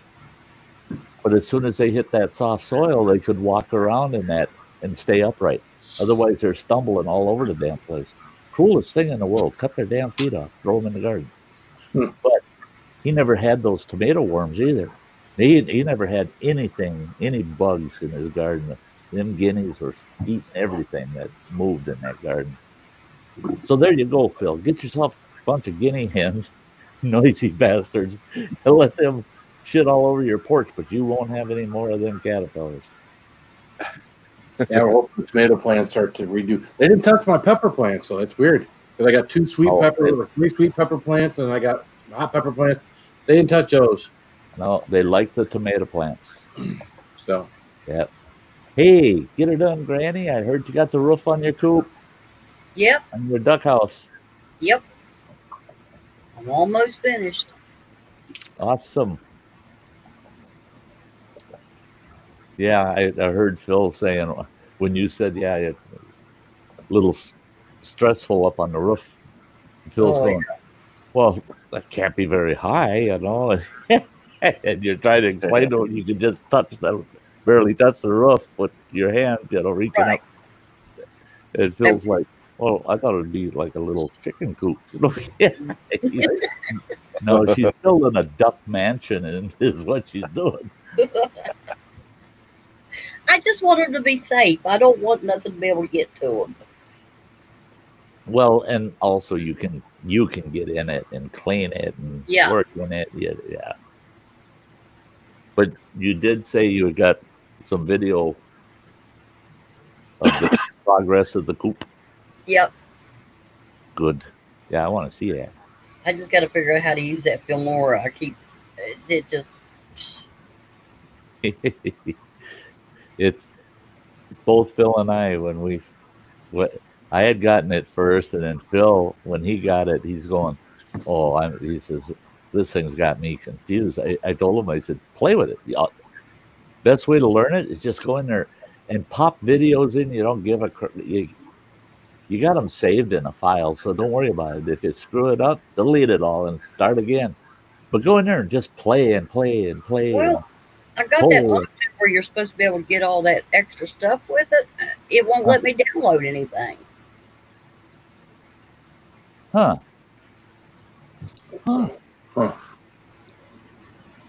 I got mad at Filmora today. I was working on one edit. Damn thing kept interrupting me and saying, there's a software upgrade for Filmora 9 point blah, blah, blah. And I kept telling it, later, next time. It must have figured, well, next time is as soon as you say no. Yeah. Well, now's the next time. We're going to just, every time you turn around, we're going to say, it's the next time. Are you going to upgrade? Fuck you, leave me alone. I'm working. If I want to upgrade, damn it, I should tell you. Not you tell me. They're as bad as Microsoft Windows. You know, I like editing and doing all of that. But at the end of the day, too, but really, the time just flies. Like when I'm doing that on a day off, I mean, it doesn't take any time, and boom, 3-4 hours are gone, and you're like, I figured it out today, 9.5 hours of downloading my video work from all the last trip and editing 2 videos. I had 9.5 hours tied up in that crap. Yeah. And then I had to do some update editing for stuff that's on for my live streams. But yeah, I looked at the time and I'm going, holy God. It's, it's 5 o'clock and I've been on this thing since 7:45 this morning. And constant. Haven't gone anywhere, just working on the Filmora and downloading crap. And it's a bummer because my laptop, I don't have anything that I can save huge files to. I got one flash drive that's got 15. It'll hold 15 gig. Well, when you got 112, 115 gig that you got to transfer, that's 10 frickin' times you got to do that. It takes a long time. You download that shit to the stick, then you move the stick to the desktop, then you upload it to the desktop, then steal the stick back and put it back in the laptop, download it again. Well, I have a 2 terabyte external drive if you want that. I'd gotten it for the PlayStation, but it wasn't compatible, so it's just been hanging around. So if you want that, if that'll help you. Yeah. Okay. Oh yeah. Yeah. Well, when I'm home, I'll dig it out. And good. That's great. Because I could just that'd be great because I could use that because I've got an external 5 terabyte that's only got just shy of 2 terabyte left on it, but I could use that drive just as my editing drive because then I could just hook it up to the laptop and download everything at once onto that drive, hook it into my desktop, do my editing right off that drive. Hey, old man. Hey, old man. I wasn't talking to you, old man. I'm talking to Hey, old man. Talking to old man. You notice. I knew you'd be confused. Yeah. I wasn't confused. I was just thinking, you got to be careful around here saying, hey, old man, because there's too many people that could respond, Yeah, Phil was making me feel guilty all week. I appreciate sending me the messages and the links for the StreamYard, but it's like all week I've been running like midnight to noon. It's like he's getting on at like 7, 8 o'clock at night. It's like, that's a couple hours before I have to get up and start working again. Yeah, I didn't know. I saw that you hadn't been around in a while. All right, well, I noticed that you were on at least one of his streams. Yeah. Oh, the first couple, 2-3 nights, yeah. Yeah. That freaking drawing. Hey, Bradley, it's good to see you. Hey, Bradley. I mean, hell, we only missed one night while you were gone, which was Tuesday night. So, was that the only night you didn't stream? The only night I didn't stream was Tuesday night. Oh wow! Some nights we started later. I think one night we started after 10 or something, but yeah, I couldn't believe that T-shirt giveaway one was 2.5 hours. And I thought, what the hell? Why'd that stream go so long? And then when I started watching it and saw how long it was taking for someone to pick the right frickin' number, oh, that's why it went so long. His actual stream didn't start until about an hour and a half after the contest started. That's because there was an hour and a half tied up in the 2 attempts at the contest. Yeah, once we got figured out, it was easy. Oh yeah, a number 1 through 50. That didn't take too long. 88. That didn't take very long. But 1 through 100 to take an hour? Holy shit! Just to find out. Yeah, by the time you had it figured out, you had about 15 winners. Yeah, oh yeah. Because you couldn't tell who the hell the very first 88 would have been. You couldn't see it, even if it was in there. Right. Your thing wouldn't let you go back far enough. So right. Hey, Bradley. What's up, Bradley? Well, I'm going to cut out because I got to roll at about midnight. So, all right, y'all have a good one. Drive safe. Safe travels, bud. Yeah, I have to go to Michigan twice tomorrow. Where at? Constantine. And? Huh? Constantine twice? Yeah. Oh, okay. Yeah, I'm down in Rensselaer, Indiana, and it's like 150 miles from here, so I have to run up there, deliver, come back, grab another one of them, haul it up there, deliver it, then come back down here, and then I'll go on with the rest of my week. Gotcha. Going to Michigan twice. Oh, Yeah, but luckily it's like just inside Michigan, just, north of Goshen, South Bend area there. Yep. yeah. So Why don't you swing up and have tea with the governor? Oh yeah, that's a lot. That's even far from Mike. Don't Heck, even break. Yeah. Don't forget Do to break them- the mask. yeah, do them all a favor and pick her up, strap her to the front of the truck. Oh, there you go. Take her for a ride. Yeah, take the loop through Chicago. She'll enjoy that ride. Yeah. Oh, I'll just take her down 75. Oh, hey, old she'll- man, my bay leaf supply is still really good, man. Take her and drop her off I at don't- Ryan's you know, place. I use it. Yeah, quite have a good bit. night. I use that bay leaf quite a bit. Old man sent me bay leaf, 2 big 1-gallon bags full Wow. last year, Mm. and I still got a full gallon bag and about a third of a gallon bag. When I'm making stews and soups, I use those bay leaves a lot, and They go a that long was way. pretty cool. That was pretty cool. He said, "I'll send you a few bay leaves," and this rather large box came in. I'm like, it's a pretty big box for a few bay leaves. I opened it up, and just 2 1-gallon bags full. Mm. Yeah, go try to buy them in the store, man. Yeah, you guys were talking about a lot. He's had a bad day. You guys were talking about a lot of ticks this year. A lot of people in Michigan have been talking about a lot of mosquitoes, like Ann was talking about. I was mowing today. I'm telling you what, man, that lawn, there's just bugs all over the place, just all over you. It was almost as bad as the dust that was coming up. They were just all over you out there, man. I don't know what's going on, but at least they're not mosquitoes. If it was mosquitoes, I'd have to be like Anna, wear like a winter coat out there and do shit. But It's not a winter coat. they look like a winter coat. No, it's thin. Oh, Bradley. Man, if it wasn't for bad luck, you wouldn't have any luck at all.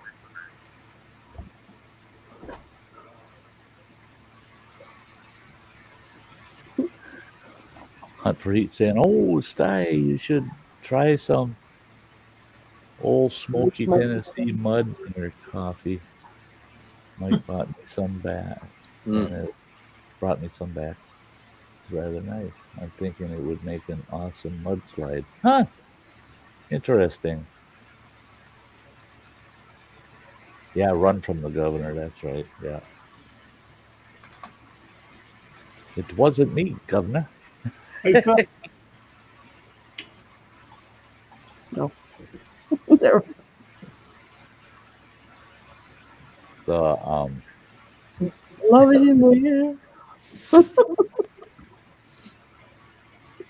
Yeah, Bradley, I had a state trooper that wrote me a citation that was a BS citation, and I actually appealed it, went to court on it, and I lost because the judge agreed with the trooper. The trooper said I ran all of his info, and his ticket history came back, and he hasn't had a ticket in 26 years. And he told the judge, he says, nobody has a perfect driving record. He said, so even if he's right that he did come to a complete stop, I'm still standing by it. It was a rolling stop. The judge says, well, looking at the video, he says it does look like a complete stop to me, but he says, I do agree with you. Nobody has a perfect driving record. So he says, I'm going to let this one stand for all the times that you didn't get caught. Oh, that pissed me right off. And guess what? That judge, I caught him on my property deer hunting. And the property was posted. I caught him. I said, hey, Judge. And he goes, oh, you? I go, yeah, me. Guess what? You're on my property. He goes, oh, I didn't realize.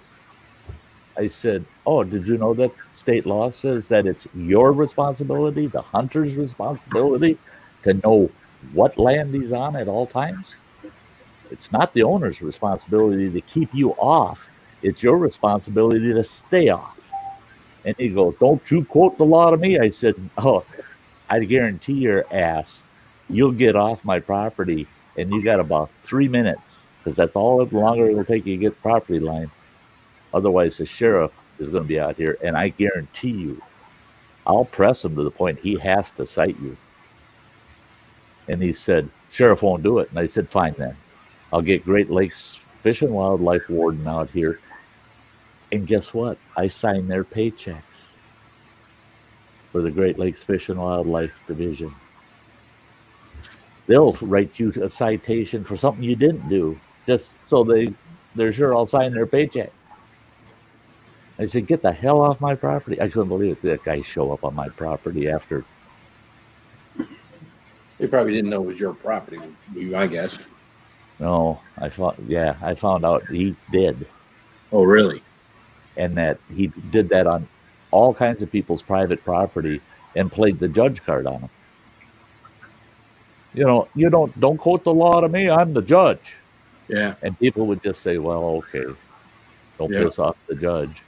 Well, he picked the wrong guy, because I didn't care if I pissed off the judge. Well, you'd already been into his court and lost for bullshit. So yeah. So it's, I had nothing more to lose. If one is catching fairies, it's best she see a doctor for it. Got a bad case of fairies. What's up, Metal Music Maniac? All I know is black chips matter. So I'm not going to eat that one. They're gross. What are they? Black chip. It's a burnt chip. Tastes like shit. What the hell? Yeah. There ain't nothing worse than finding a burnt chip. They shouldn't be in the bag. Nope. Here's his brother. Twinkies. Give me some Twinkies. Yeah, don't forget to tip the hostess. That was corny, wasn't it? I got excited. Mine's all empty. I like the chocolate peanut butter one. They had the peanut butter filling. I like those ones. Those were pretty good.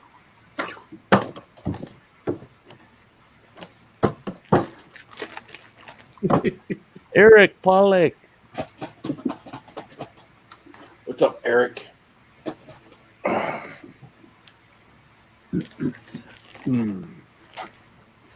Yep. Oh, man. I'll tell you what, my first 2 days out at camp, the day I got there, hotter than shit. Oh, God. It was so damn hot. And storm that night, holy Jesus. Yeah. There was one bolt of lightning. I know that sucker had to have hit within 100 feet of my trailer. Really? I couldn't find a tree that had a burned top in it, but I know it hit a tree within 100 feet of the trailer. It was so freaking loud when it went off that I damn near went flying out the door. It was just like, it's blowing up. Yeah. And pour. We got about 2.5 inches of rain, all within a couple hours, and it was raining about an inch an hour. Was that Sunday or Saturday? What was Saturday for you, right? Friday and Saturday night, we got it. Yeah. And Saturday night was worse because it was the same kind of storm, tons of lightning and thunder, and pour rain and frickin' winds that were hitting 45, 50 miles an hour. And that old trailer was just rocking in the wind, and it's just like, wow, this is quite the ride. And that night, my trailer leaked. Oh. And I found 3 spots where if it's in that heavy of a storm with that kind of wind, 3 spots that are leaking, which I tagged them, put a piece of tape at each one of them. I'll get over there In fact, tomorrow it's not supposed to be no rain, so I'll go over tomorrow and I'll fix those 3 leaks, and everything will be hunky dory again. You might have to put a lightning rod on that trailer. Well, it's funny that well, it's not funny, but yeah, ironically, that's one thing I'm doing this week too, is I'm buying a I'm buying a ground rod, and I'll probably get a 6-footer. But what I do is I use a T-handle rod, drive that bitch in the ground. You only got about 12 to 18 inches sticking out of the ground, and then I'll have my ground wire to my trailer attached to that rod, so I can pull that ground off and pull that rod out of the ground and take it with me to the next campsite. But everywhere I go, I'm going to drive that rod, and I've got to ground that trailer, and I'm going to have, because I'm going to be putting shore power in it, so I can plug in to 110 when I want, and I'm going to have computer hardware in there. I want that bitch grounded. I don't want to fry everything that's inside that trailer. Oh, Lord, you just reminded me of something I got to do. The satellite dish on top of the house, there's a leak around it. Oh, no. I got to come up on the dang roof. I'm like, oh, God, And last time I seal did it. that, it took me 30 minutes to get up the nerve to go back down. Put a bucket under it. Oh, God. Hey, Taylor to the stars. I'm gonna be on for a little while yet. Yeah, Saucy Shane drives ground rods all the time at work. Hard work for sure. Yeah. The need a Grammy. Yeah. Bandits laying by you dreaming. I've had a few dogs over the years that I just laugh at them. They'll be sleeping away, and then all of a sudden they'll start growling, and then all of a sudden they're running in their sleep. They're just running like hell, and they just run, and then all of a sudden they wake themselves up, and they're looking around like, "Where'd it go?" I just laugh at them. Dumb dog. Good thing you didn't stand up and start running. You would have ran right through the front door.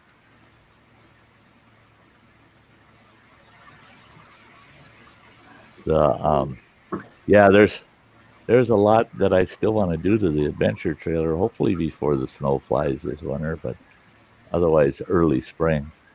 I want to get all the cabinets in.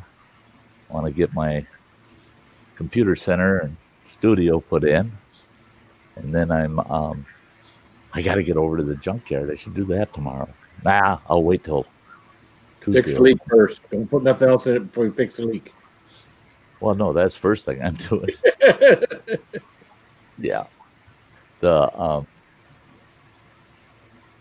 Fortunately, the 3 leaks, well, only one of the leaks was in a bad spot where it was dripping right on the corner at the foot of my mattress on my Murphy bed.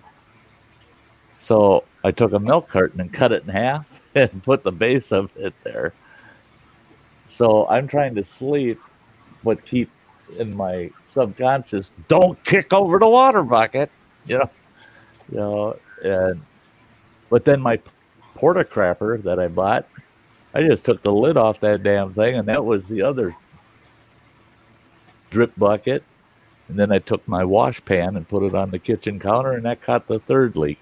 Jeez. And so all night I got to hear it rain outside and got to hear it rain inside.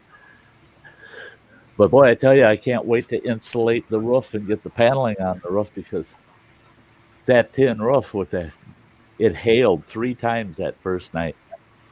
That freaking hail on that tin roof inside that trailer. Yeah. Pillow wrapped tight around my head, holding it just like, God, tell you, oh my God, it sounded like machine gun fire, constant in a small room. It was bad. It was bad.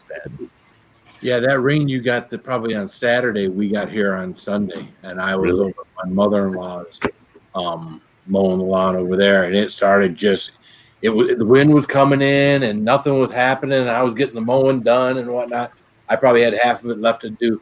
And man, the sky just opened up, and I got underneath one of our great big pine trees that, you know, the branches don't start, but they're like 12 feet up. And underneath there, all I was getting was the mist from the rain. I wasn't getting rained on. And I sat there probably for a good 15, 20 minutes, and it wasn't letting up. It was just coming down in buckets. I finally said, the hell with it. I'm just going to drive my zero turn onto my trailer, strap it all, and I did. I drove it up there, strapped it all.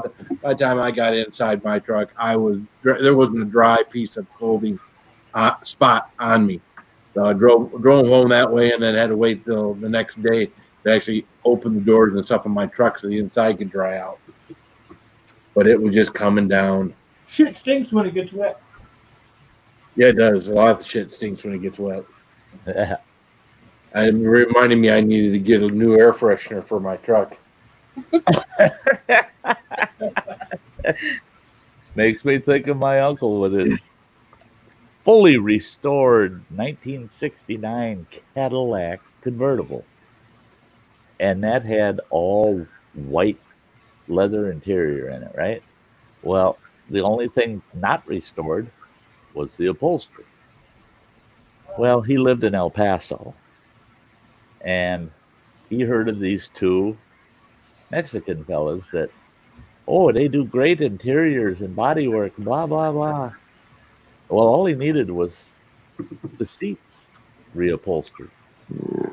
So he went to them, and the price they said they'd do it for, and they showed him some of their work, and he said, yeah, it's good work. And they said, we'll make them look just like the original stock, but they'll look brand new. And for that price, he said he couldn't pass it up, so he went for it. They did the seats. They called him. They said, yeah, come on down. Your car's done. They come down, and he said, oh, God, those seats were beautiful. They drove from El Paso, Texas, up to Minneapolis, Minnesota, and with that Cadillac to show it off, right? They get to our house, and it had been raining. It started raining in Iowa, and they drove through 8 hours of rain to our house. They get to our house, and he's telling me about this upholstery job, and he says, go out there and look at it. He says, don't be shy. Just open the door and climb in and take a good look at it. I went out there, opened the door, climbed in. I couldn't stay in there more than 10 seconds. I come flying out there, slam the door, run in the house. I go, what the hell is wrong with you? It smells like a dead cat. He goes, uh-huh. He says, did you look in the back seat? I said, no. He says, oh, it got so damn bad. He says, I pulled out a knife, and he says, and I cut the upholstery, the seat. And he says, them sons of bitches stuffed the seats with the straw out of a horse stable. Oh. And driving through all that humidity and because it's so dry down there in Texas, never smelled a thing. Once they got up to the humid regions and that rain, all that horse shit stink started coming out of that straw. Man. And oh yeah, that car smelled just like a stable. Mm-hmm. Yeah, he went back down to El Paso after their trip. He bitched about it. We had to drive down there with the windows open and top down, and he says, it rained a couple times too. We didn't give a shit. He says you couldn't live in that car with the windows up. He got down there, and I guess those two guys got sent back to Mexico. They weren't supposed to be here in the first place, I guess. So they ended up getting sent back to Mexico. And he said he didn't set out to get them sent back to Mexico. He tried to sue them. Well, when the deputy sheriff went and served their summons to appear, they were on a checkout. Well, no, you're not even legal. You're not supposed to be here. Well, this is like in 1973 or something like that. And yeah, they didn't hesitate. They took them right to the border, sent them across. And my uncle said, "Damn it, they sent him back. I didn't get my money back." He says, "I wanted my money back. I didn't want them to be sent back."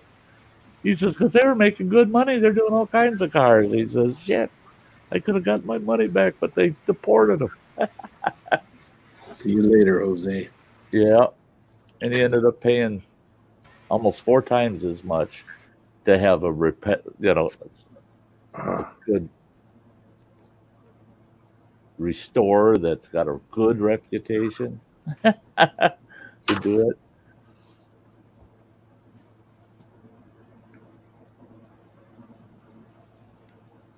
But who oh, yeah. Oh, yeah. Can't tell. No. Yeah. Oh, Hey, that top that I you're was wearing, going to have that this top that on you're the wearing, list. Ann, is that called a husband beater? That top parallel called a beater. husband beater? You know, What? a man wears a t-shirt, kind of looking like what you're wearing for a top, This is just a white thing. beater. Singlet. and Yeah. no, in the U.S., when a man wears a white tank top like what you have on, they call it a wife beater. So Sty was asking you if you were wearing a husband beater. No, I don't beat anybody. And she don't I have a won't. I What? want to. I want to. But yeah, I don't have a wife or a man. But yeah.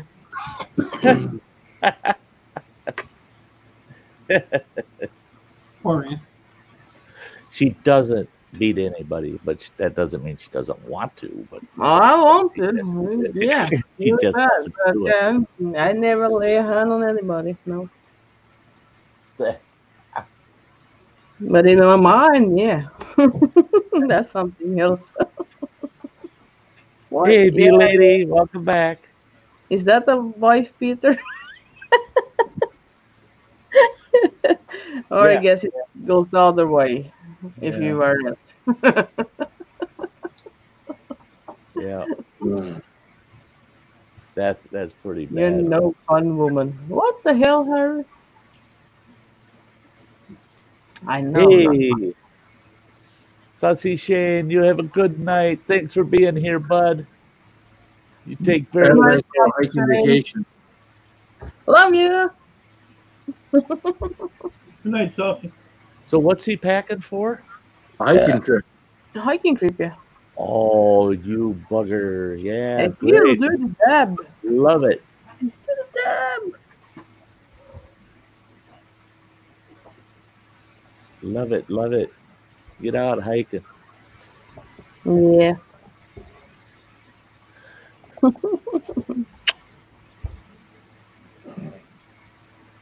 Yeah. God, this last week, in between the weird weather, we had those 2 nights that it stormed, and we had one. There was one day it rained the whole damn day. So I spent the whole day either in the trailer or in the screen house. And then, yeah, right.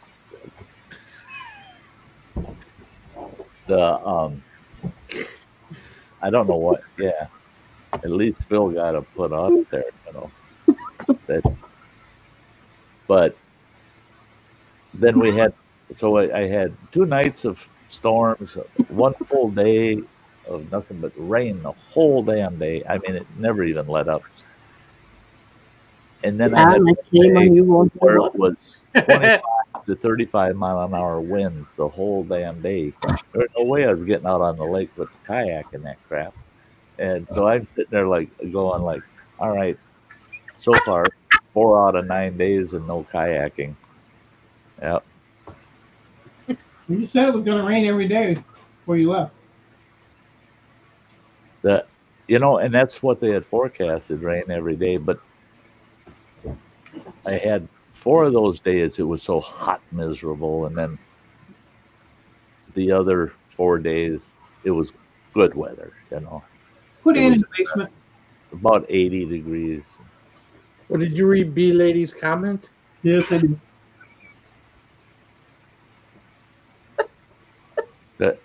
And I came on you.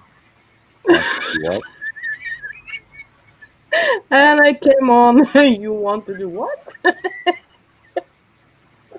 Yeah, should have been a comma in there. Oh yeah. I just very minded. Sorry. Do I cook? No, I just did not hear it. Sorry.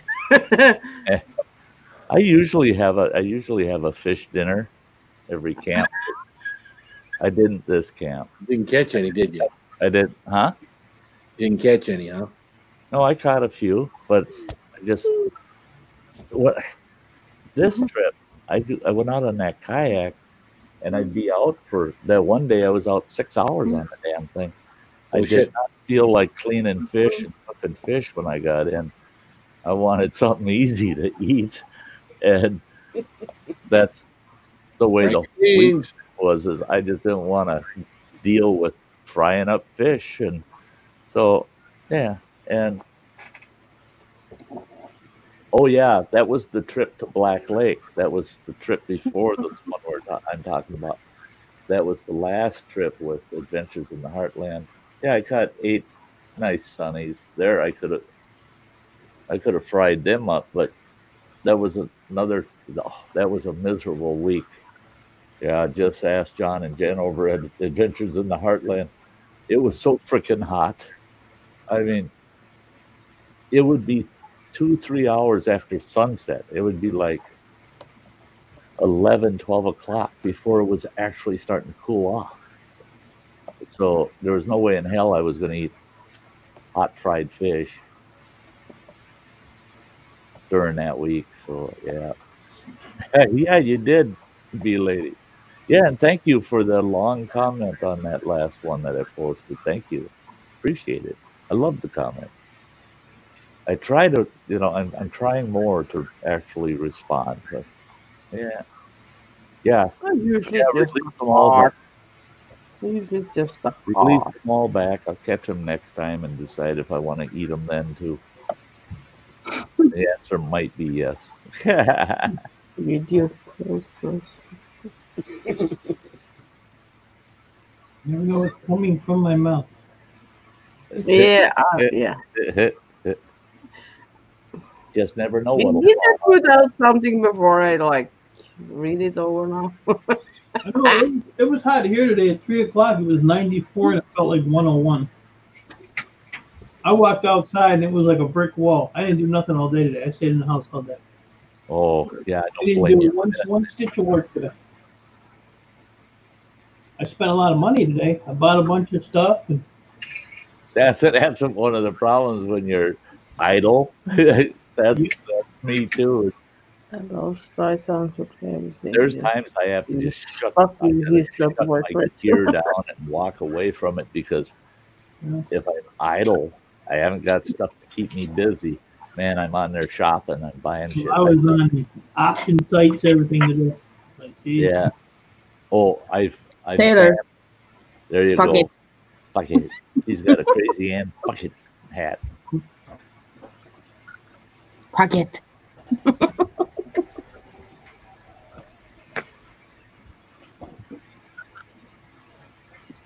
Yeah. I'd love Sty's answer to everything to just be fuck you. He's got the voice for it.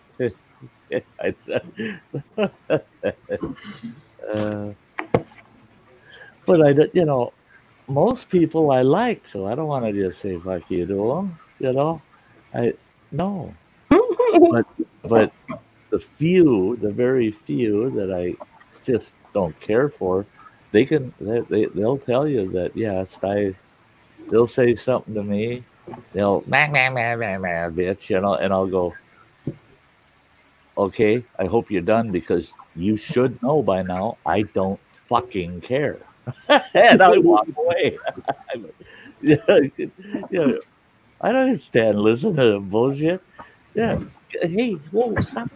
You should know. I don't fucking care. We know. Yeah. Well, I care about what you guys say because I love you guys. So yeah, it's only people I don't like. No, my pink cat, you can't buy that. I got more than one, or it's in the other house, but Look, that recipe that they were making homemade chili, and I asked for the recipe too. There isn't one. There isn't one. John puts it together, and what he does is he takes a quart baggie, sets it on the counter, and he takes their spice rack, and I can't remember which 2 spices he doesn't use. He sets those aside, but everything else in that spice rack goes in that bag. He puts some more, a teaspoon of this, a half a teaspoon of that.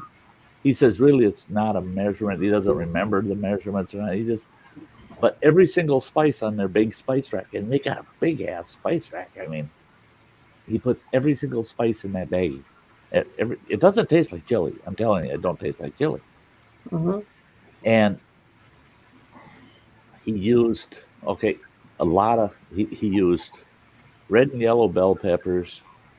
He put a onion, or he put a there was diced onion, and there was a jalapeno pepper in there, a fresh one, diced up, and then that spice packet, and then they had homemade chili base, tomato chili base that they had homemade and canned, that had a little bit of chili seasoning in it, but that was overpowered by all the other spices. And then a can of chili beans, and about a pound of ground venison. And that was the best damn. I told him that's not chili, but whatever it is, that's the best damn shit I have. I loved it. And I was very, very happy that they left the leftovers with me. So I had it for dinner 2 days in a row. Nice. I like it. Yeah, I was lucky. I told them they could fix that anytime they come and visit. Yeah. I think I'm very better to be homeless. Hey, Jen. B lady, I won't read your long comments if you leave them though. You what? You might want to know if she left long comments if I'd read them. No. I do that, but he just give me a heart. I don't know if he read it or not. You people get a heart. I just go down. I don't even look at names. I just go. Done. Move on. You motherfucker. And after I do it, I just think of Crazy Ann and I say, That's it. hey, Sty, this is what a Crazy Ann cup really looks like. See? You got a one of a kind, though. I got my shirt Sty now. I'm putting. I got enough Crazy Ann stickers now that I'm putting stickers on that fucking cup. God damn, I'm gonna have my Crazy Ann cup one way or the other. Damn it! And then, I already went and got the Sty.0. Hey, Mo Homesteading, great to see ya. Yeah. Mo. Mo. It's just Mo. Man, it's just Mo. Larry and Curly, they're Yeah, I don't know why they couldn't print Curly it. down there is muted and off screen. Yeah. Probably sharp. I haven't got the first Sty 2.0 for President mug. On the way. Did he put that on a mug? It's on a mug. Oh, yeah. Oh, It's so shit. Yeah, it's on a mug. Damn it. T-shirts on a mug. I collect the mugs, you know that. Shit. Yeah. Shit. I'm going I want to to see them on the shelf behind you there. have to get a mug, and You know what? I'm going to have to get Put the mugs up under that boss sign there. I got so many stupid YouTube mugs. Yeah, but just the favorite one. one bump, and Ain't none of them favorites. they're all gone. Me, you know, me should be up there. That's me. I got all my mugs on this little cupboard over I'm here. gonna have to get like a big piece of black board or something, put all these stupid stickers on it I get. Yeah. I got a million stickers, a million mugs. Yeah, I got a lot of stickers, but I haven't put them up yet. I'm so bored I started sticking my own stickers to the wall. I don't know if you can see it up there. Yeah, It's Mo up homesteading. I remember he mentioned he was gonna build a shelf for him. Remember? I got a bunch of magnets on my refrigerator.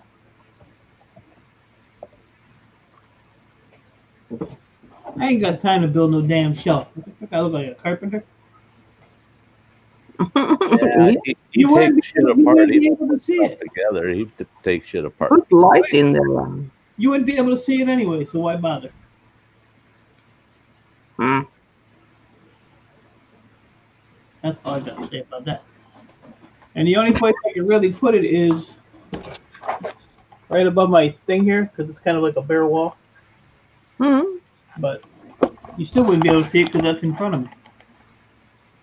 I'm just gonna buy them, and then I'm just gonna probably have a smash party out in the driveway with them. $800 worth of mugs. Yeah, and if Sty 2.0 don't get elected, he'll have a T-shirt burning out in his driveway. He won't burn no flag, but he'll burn a Sty 2.0 shirt. You watch him. Man. What are you gonna do? I need my share. For fuck's sake. Mo should build me a shelf and install it. And shut up doing it. Mo's on my nerves, man. Why don't you always bother me? Much fun. Remember those good old days. Mo Yeah, said, Aussie Shane did a good job with his stickers. Yeah. Yeah, I'm kind of excited to get the big stickers for my truck doors and my trailer. yeah, that'll be cool. Oh man, I passed out a shitload of stickers this weekend. I think 26 of them I passed out this weekend. Neighbor girl. Or this last week. Hey, neighbor girl. Wow. Oh, wow. Thank you so much. That is sweet of you. Thank you. All goes to support the channel and my activities, getting out to make content. And that's one thing too that's gonna be coming up here within the next week and a half. We'll have that first stream for the members. I gotta pick a good day for that and try to do it. We'll pick a day that Phil wants to take off, that he wants off for the evening and wants to just hang out in a private stream. And so between Phil and I, we'll figure out a day. What are you doing down the there? end of the week or something.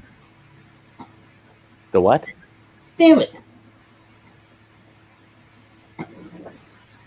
Oh, fuck. God, he's acting like the cat crawled up his pant leg or something there. No, my legs are kind of bad. Swollen? So I put these compression socks on. Oh, yeah. You can't get this on. Nope. Yeah, they don't want to come off, do they? No. I mean, they hug. Yeah, I I can't was thinking about putting one on. I was thinking about getting one and putting on my Willy Wonka. Oh, finally getting a gig. No, sure. And then I can sit here and go, oompa, oompa, oopity doo. I got a little something for you. See, I'm going to a kill, right? He's pointing at you, Phil. You see that? You wanking at yours? Oh, no, I don't want no pink curtains for my trailer, lady. No. Pink curtains. No. You what? I had them red curtains up in the original Sty Shack, and people But that was nice. Yeah, when I'd have company come out there, they'd go, ooh. They'd see that window with the red curtains in it. They'd go, who lives in there? Yeah. Yeah, when you got the panel up and the curtains, yeah, that was nice. I got camel material that I'm making curtains out of from that window. Yeah. Right now, I got that material just kind of draped over the curtain rod, just hanging there, just 4 layers thick.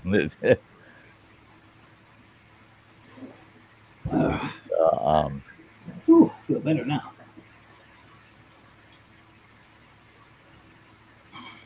Hey, you have a very good night, neighbor girl. That was so sweet of you. Thank you again. Thank you so much again. Have a good night, neighbor girl. Trouser. Yeah, that's the thing is that you sure they would look adorable, but you know, No. they just wouldn't they wouldn't match the occupant. Is the problem? Yeah. He loves the promo, I you got rid know. of my pink tutu and tights a long time ago. Here you did. Yeah. You did. Yeah. Hey, Trail Trash, good to see you. There's somebody that's been busy lately. You what? Trail Trash. Yeah, it was. Hey, Trail Trash. Man, Thanking walking a at the work? I wasn't talking about the work. What the fuck? Talking about wanking a dwarf. Dwarf. Let's not get on little people. No. No. I'm being nice. I'm being nice. Girl. Wait till we have that member only stream. Oh, Yeah, one after this. oh no, not tonight. Not tonight. Hey, Trail Trash. Oh god. That's another thing I found last week. Oh my god. I was getting between 8 and 9 hours of sleep every frickin' night. Wow. Man, That's a lot. I'd go to bed at 11 o'clock and I'd get up at 7, 8 o'clock in the morning and sleep straight through. And Jesus, I'd wake up and I'm like, holy shit, slept so many hours. And there was a few mornings I still got 8 hours of sleep, but I was getting up at 5:45, 5:30, 5:45, and I'd up all day and then go back to hit the rack between 10 and 11 o'clock at night and sleep right through the night. I wouldn't know how to act with 8 hours sleep. And I'm getting 2 more deep cycles from my trailer, so I'll have 4 total.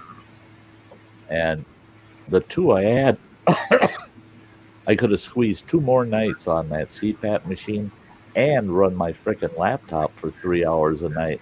Hey, Killdeer. Easily go 12 days with two of those batteries. So if I get 4 of them, I'm good for 3 weeks. Good for 3 weeks without having to hook up the shore power to charge things up. So, yeah, I'll be happy camper. You got Chaucer talking to you like Bradley Whitworth does now, Ann. Oh, yeah. Yeah. Yeah. Oh, wow. Chaucer, behave yourself. We're going to have to start calling you Bradley. Oh, Chaucer is getting, Ann kept talking him into drinking more and more a couple of nights ago. Yeah, it was a pussy. And he tied on a pretty good one the one night. So He looked funny. then she tried to get him to drink some more last night, and he was having none of it. I didn't start it. That was an angel. I mean, is it? You're an angel. I mean, Hey, Killdeer, I didn't see get you. it, Gordon. Yeah, your halo broke and turned into horns. You don't see color. But I see horns. Fuck it. Hey, Killer. I put the cup away, Ann. You do? 2 mics in a cup. Oh, I had the fucking cup up there. Isn't it nice to like see that and think about me? You know. Fuck it. No, No?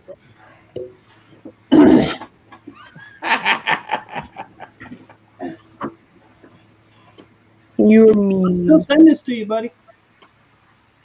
You're slapping me now. just slapping your hand off your head and went down. You always want to slap me. I don't know why. Back around. Well, if I meet up with you, I guess I will be slapped around or Hey. something. Taylor to the Stars needs Granny to explain Sty 2.0's girlfriend up there. Yeah, that one. That's Debbie. Miss Debbie. Miss Debbie come from a friend of mine. He sent her to me when he retired her. Mr. Scrap, and he sent it to me. So she's got a place here now because she's inside and being taken care of. Yep. Sty 2.0's got the hots for Miss Debbie. The only problem with her is the freaky bitch don't blink. Yeah, she's always keeping her eye on you. Yeah, she don't blink. That's right. She looks out for me. Fuck is out there. Get the little stripper collar around the bottom over there.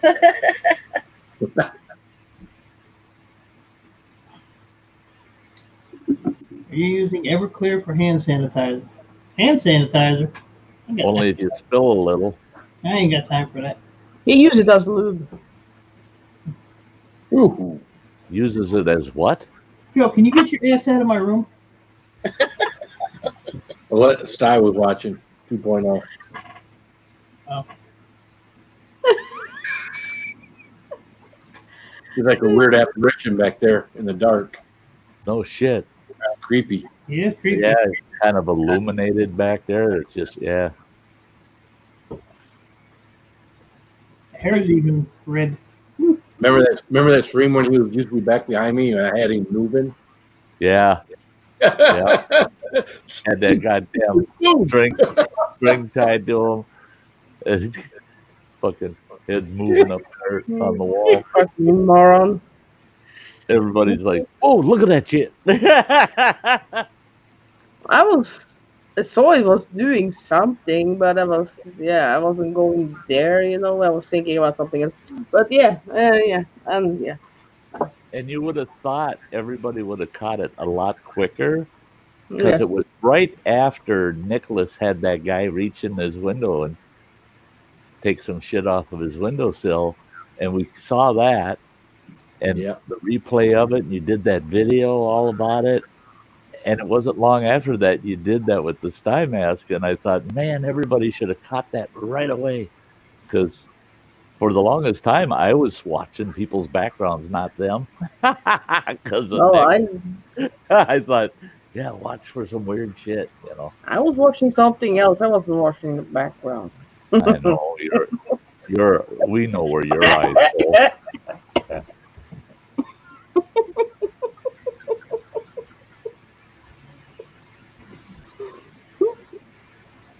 Yeah, in fact, it was Kilder that Nicholas. Yeah, he was the one that caught it. Out first said, "Whoa, Nick, there's somebody in your window." And you guys can see that shit. Johnny Bravo. Ooh. Johnny Bravo. Hello. Hey, Johnny Bravo. Welcome. Hello, Johnny. Well, Sty, I have got a customer picking up a car at 9 o'clock in the morning. I got a customer picking up a car at 10 o'clock in the morning. And I got to get paid. I got to be at work an hour early tomorrow so I can get shit ready so I can hand it to my managers so they can get their shit ready. Are you leaving? And Yeah. everything Phil just said, he's not learning. You keep trying to teach him, but he's not learning. He doesn't understand. Fuck it. Anymore. I know my stress level would be like this if I go. He was telling me that before today. You wouldn't be as kind as you should be to that customer. Yeah, it'd be like, hurry up, son. Oh, just all the idiots I work with. I could go in at 8:30 if everybody I worked with worked efficiently. But since I can't depend on anybody else to work efficiently, I've got to get in and get all my stuff done before they get there to try to make it easy. I got one person that everything's got to go through because we got a new manager because the other manager was a retard, and they had to hire another guy. Well, this guy don't know how to do anything yet because he hasn't been trained on how to do anything. So you got to walk him through Well, no, I just got to give it. It's all going to go through the one manager, and of course, I'm one of 15 guys. So trying to put cars on the road Monday morning. So yeah, and so I've got to go through one guy. So pain in the ass. So. Hey, thanks, brother, for being here. Love Have you. a good night, guys. Everything, man. Have a good one, guys. And I'll be here for the next week or two, so we'll see each other again soon. We'll see you soon. See you guys tomorrow. Good night, Phil. Good night. Freaking jerk. Now Mike's like, oh, okay. Now I'm happy. Now, yeah. Is that your happy face, really? Pretty much. You know, I don't know why it even popped up, but Nicholas Green, you know, when you go on YouTube, it'll have all the stupid thumbnails of videos and stuff. His video was on my thing from when he had 70 subs. He was camping in a freaking in a winter storm. Yep. 70 subs, and it had 3-point-something million views. I was like, holy crap. So my dumb ass sat there and watched it. Like, I didn't learn nothing, but I gave him a thumbs down and went about my business. I'm only kidding. Yeah, I mean. But it was so cool because, I mean, if you look at him now and you look at him then, he was like so much younger. Yeah. You know, he had the little baby face. Yeah. Now he has the fat baby face. He was only 15, I think, when he did that one. Yeah, I don't know why it popped up. I was like, well, shit. Sat there and watched it. And I tell you what, you know, and he said that somebody had shared it out on Reddit, I think it was, and it just went viral off of there. And I tell you what, when I watched that video, I was stuck. I had to watch it a dozen times, and I kept looking at his description, his title, his tags, everything. I kept looking at what in the hell triggered that video go nuts like that. And I just looked and looked and looked. Nothing. I can't figure out a damn thing that was done exactly right to make it go viral like that. Yeah. But I am so happy it did for him, you know. Yeah, I didn't really pay attention to the views, and all of a sudden I looked at it like, holy shit. Yeah. But the only reason I really watched it was because it was so cold, and I just wanted to see how it ended. Yeah. Was he a popsicle at the end? You know, the video go black, and that was it for him. But yeah, and there he did it, right? Yeah. But yeah, that was pretty cool. Yeah, Alexander. I was in he did that live stream. Was it last week he did that live stream? And I don't know how he kept, 100 and some people in there, and he was keeping up with the chat pretty good. I was shocked. Yeah. Well, first time he was like 300 people in there or something. Yeah. I can't keep up with 4 people. I was on a stream with him as a guest on his channel, and there was a couple of times we hit 300. I think it capped out at 365 people in there. Yeah, it never went below 180 some. And when he ended his stream, there were still 180 some people in there when he ended the stream. Yeah. And I feel guilty ending my stream if there's 15 people here. And well, I'm going to shut her down, you know. And I'm like, he's got 180 some people in here. I wouldn't shut that whole big down, you know. But yeah, I mean, it's cool great. It's channel, awesome. Click up like that. I had no idea he had that many people.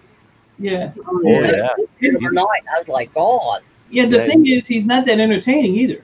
He's pressing 400,000 subs, you know. He's got his silver YouTube button and all that shit. You know, yeah. And I like that Mike is so fucking honest, you know. Yeah. He's not that entertaining, he says. He ain't got no sense of humor. Yeah. Everybody knows someone that's got a kid like that. Ricky named Tom, you know. But he don't act like those other YouTubers that's got, big numbers like that. He's a good kid. Yes, he's a good kid, and he's take care of his family and all that. All that.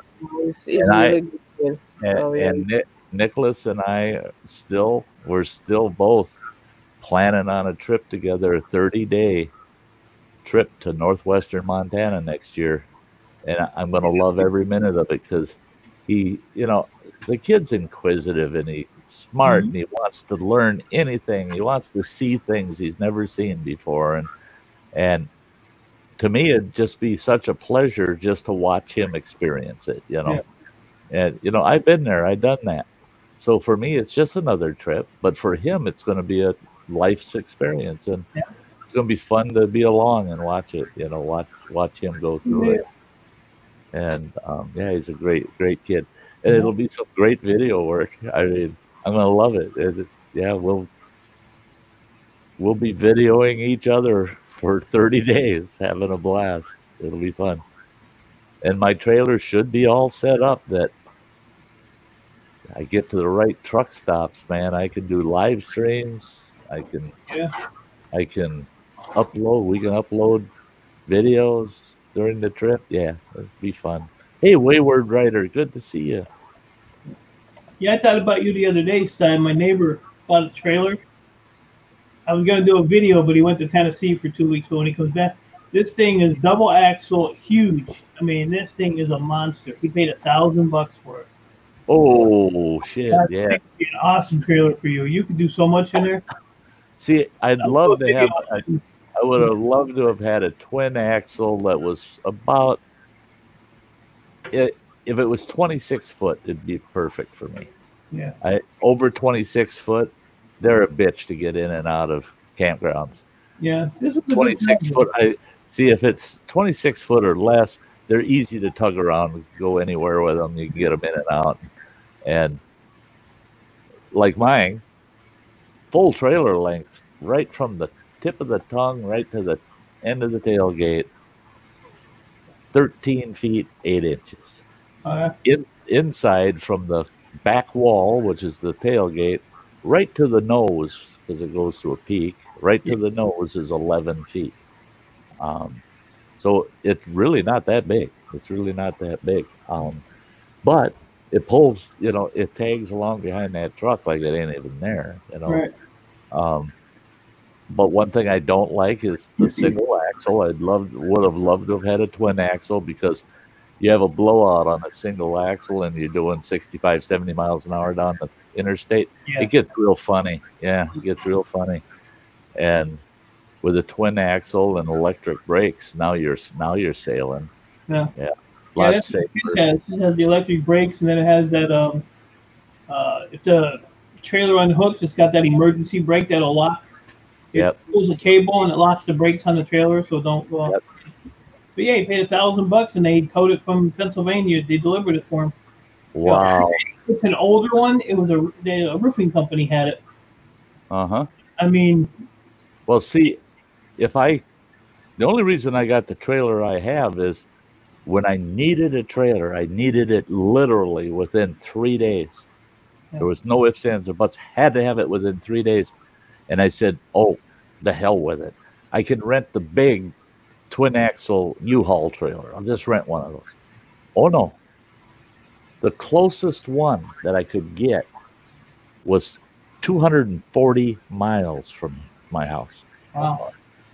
Guess why? It was that month that everybody was getting out of college. So every single one of them was rented out to move these damn kids home. It pissed me off. Yeah. So I couldn't rent one anywhere. That Ryder didn't have them. Nobody had a trailer available. Okay, so I started looking for trailers. And I always saw these box trailers, these utility trailers, and all reasonable, between $1,000 for a small one and, up to 2,500 or so for a large one. Hey, Nicholas. And so this trailer, all of a sudden, I'm right down the last day to find me a trailer, and this one all of a sudden pops up out on the highway for sale. And it's got for sale signs glued to it all over the fucking place. I still haven't got that glue off the trailer yet. But so I whipped in there and looked at it, and he's got this big description of the trailer, right? I thought, holy shit, how can you describe a trailer that much? Well, then I realized why. The trailer was literally brand new. The trailer had 24 miles on it. Wow. He towed it from his place to where he parked it down here in Ashland, Wisconsin. It got delivered to him on a flatbed trailer right from the manufacturer. He bought it to haul his full dress Harley in. That's why it's the Harley colors, black and orange. He parked his Harley in it for the first winter. He got it late in the season, like November. He parked his Harley in it, and he had the trailer inside of a garage. So I told him, why didn't you just park your damn Harley in the garage? You fucking moron. You know, he says, well, no, I didn't want to get all fucking dirty and dusty and shit. So I wanted the trailer to store it in so that it didn't get that garage dust and crap on it. I mean, Jesus, tarp it, you dope. But anyway, so he paid $4,200 for that trailer, brand spanking new. And the only turning of those tires was off that flatbed and into that garage. Wow. And then he towed it down here to Ashland. Well, he wanted $3,500 for it. And I said, no, it's used. He goes, it ain't used. I said, no, it's used. It's got tire tracks in it. You put a Harley in and out of that some bitch. I can see it. I can see the tire track. I can see where the damn kickstand chipped the floor a little bit there. That's, you know, that's obvious. I said, it's used. He goes, fine. He says, give me a good offer. I said, give you $2,800 for it. He goes, oh, no way in hell, no way in hell. And I said, come on. We hemmed, hawed around this and that. And I said, well, just think of the shit I got to go through. I said, for one thing, I can't trust them fucking tires. They sat there for almost a year. I said, them tires sat there for a year, haven't rolled, and it had the full weight of the trailer and that Harley on them damn tires all year. He goes, no, they didn't. He says, I put bottle jacks under it, and I jacked that son of a bitch up off the floor so there's no weight on the tire. I said, well, you say you did. I can't believe, you know, just because you say you did, that don't mean nothing. And I said, plus, the fact that you've only pulled it 24 miles, I said, did you pull those hubs off and repack the bearings and everything before you towed that son of a bitch down here? He goes, why would I do that? It's brand frickin' new. I said, because some bitch sat all winter and all of the grease, everything bottomed out in them bearings, and now you pulled that son of a bitch down the road. As far as I'm concerned, you just put a half-life on those bearings by pulling that son of a bitch without repacking them. I said, so now I got to pull those bearings, repack them, and hope that they'll hold out for a while. He goes, make a better offer. I said, you give me your best price. And he goes, fine, $3,200. I'm not budging an inch from there. I said, well, okay, fine. I reached in my pocket and I pulled out a wad, counting it out, laying it on the hood of his truck. I go, there you go. And he goes, I counted it as you put it down. That's $3,000. I said, yeah, thanks. 3,000 sounds good to me. And I stuck the rest in my pocket. And he goes, no, 3,200. I said, no, there's $3,000 right there. And he said, no, I can't do it. I got to have 3,200. I said, okay. So I stacked that $3,000 back up, folded it in half, and stuck it in my other pocket. And I started walking towards my truck. He goes, where are you going? I said, to find a different trailer. I said, yeah, if I can't get it for $3,000, fine. He says, I'll take the $3,000. So I got a $4,200 trailer for $3,000. So I felt okay about it. But then after I used it for what I needed, then I didn't have a use for it. And then I realized I can't tent camp for the shit anymore. And I got to be on that CPAP machine. It's a bitch hauling a battery from the truck box out to a tent and shit, you know. And I'm looking at that thing, I'm going, I bet you I could camp in that. So I hauled it out one time, just threw a bunk up in it, slept in it. And I'm going, this could frickin' work. Laying in that bunk going, put a window somewhere on that wall. And, geez, if I built a bunk in here, if I did this, did that, I could make this into a camper. Well, there you go. Now we got the adventure trailer. Putting that topper on, yeah, I like that. I really like that skylight up there, and with the slider windows. Yeah. I open those two sliders, and I open that little window on the door, and there's a draft going right through that trailer. And if the sun's beating on that black topper, it actually works to generate so much heat up in that topper that it creates that draw. Right. And that heat doesn't get down in the trailer. It's all up in that topper. And so yeah, it all worked out pretty damn good. But again, I wish I could have got my hands on a twin axle. Yeah, that was my preference. But yeah, they sell them here. They just don't have the point like yours has. You know, they're rounded in the front. Mm-hmm. Brand new, $2,000.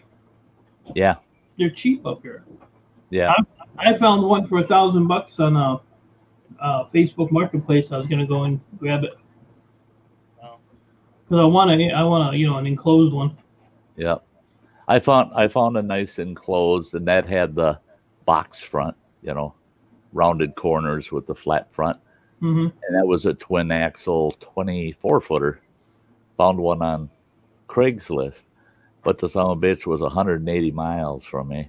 Yeah. And I thought, I got one day to make a choice, and I'm going to drive that 360 miles.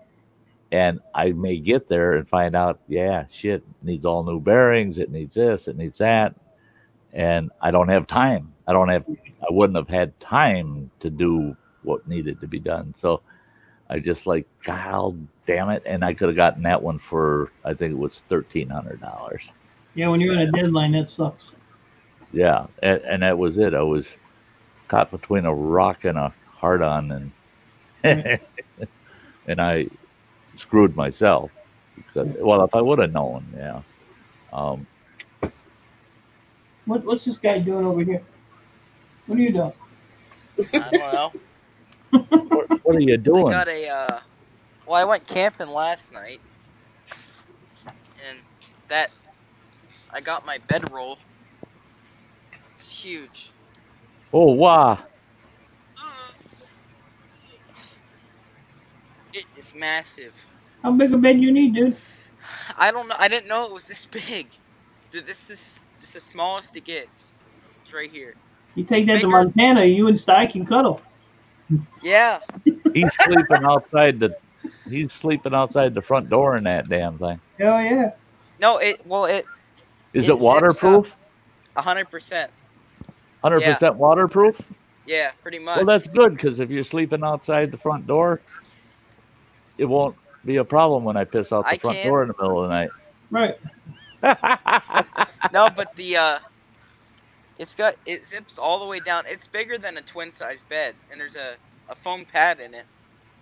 But the top, it completely zips over you, and at the end there's like a teepee of wood dowels that you put in, and it's a headboard with a vent behind it, so you can shut it all the way and have your air vent. It's a frickin' bedroll tent. Yeah, you can use it out in the open in a field or something. Yeah. But wow. It's shame nice. It's so damn big. It's huge. You don't want to hike with it, but no. I'll tell you what, for car camping and shit, I can see that. Plan on. I can see that working out for you. It's huge. I mean, my friends. It's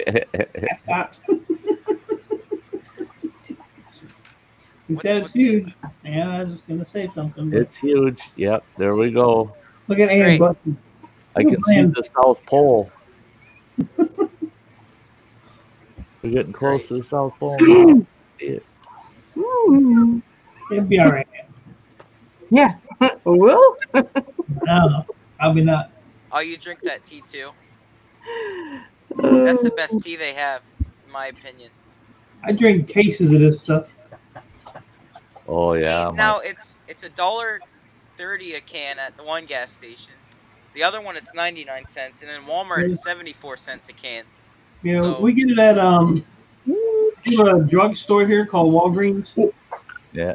2 for $1. 2 for $2 a dollar. $1? Yeah. So you can buy a case for $12 Oh wow. there we instead go. of 24. What? Well, yeah, if it's 2 for $1 and you buy 24 24, yeah. The cheapest I it is paid- here is 74 cents. That's annoying. I paid $300 for a fucking Red Bull can. That shit'll kill you, Ian. I know, but I like the sourness. That's No. the only thing. I don't like the sweet things. Well, you gotta Suck suck on on a pear then. lemons. You what? He said suck on a pear. I said suck on lemons. You know what they say? They said Red Bull has bull semen in it. Yeah, but it is not right. So does it, Ian? No. How do you know? Because I looked it up. Hey, Buddy Weiser. Good to see you. It's been a long time. Hey, but it was it? I really looked Buddy, it up. Hello. there, Nick. Well, I was going to post because when I did my live stream, everyone was asking for them because I was gonna wait completely until I drove.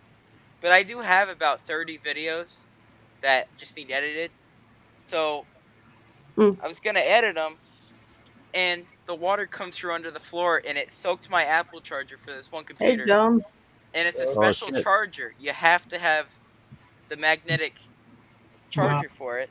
So that Cheated. should probably be here tomorrow. So once Hey, that's done, cheesehead. I'll upload some. Yeah. Lemon water. You know, there's been a couple of camps I hauled that damn lemon water with I me, need sparkles. and you never showed up. Either one. I thought he might just stop in. I got his lemon water, but you never showed up, so I fucking drank it. I tell you Right. what, if they got some, I hate hauling that heavy shit, but I'll get a bunch of bottles again, just to have them on hand. I thought Cheesehead was gonna show up out at camp this last camp. That was, yeah. Hey, Adventures in the Heartland. Did you see my post for our second day? I saw it. I got our conversation from that evening. That'll be going up by tomorrow afternoon.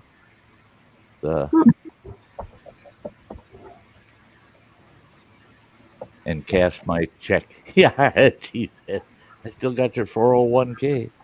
I keep it in the truck, and yeah. And I keep my camera handy for when I give your 401k retirement. Yeah.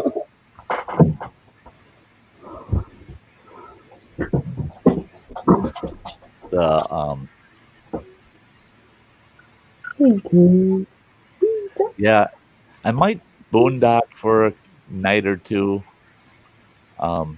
between now and my next long camp, but my next long camp probably won't be for 2, could be up to 3 weeks from now, and that'll be down at Black Lake. I'll be there for anywhere from 6 to 9 days. Are you not on milk? What's that? I said you say hey to not thumbnail in chat. Hey. And the Hey, DT. yeah, that's not thumbnail. Yeah. It was too hot. My wife had me busy. That's what I figured. Chris, man. It was so freaking hot, wasn't it? Yeah. Yeah. I did not expect you to come up. It was just too damn hot. And then, to haul the pups with, and then to try to make sure there's enough shade for them while you're there and that. And yeah, I figured you had good enough reason to not be there.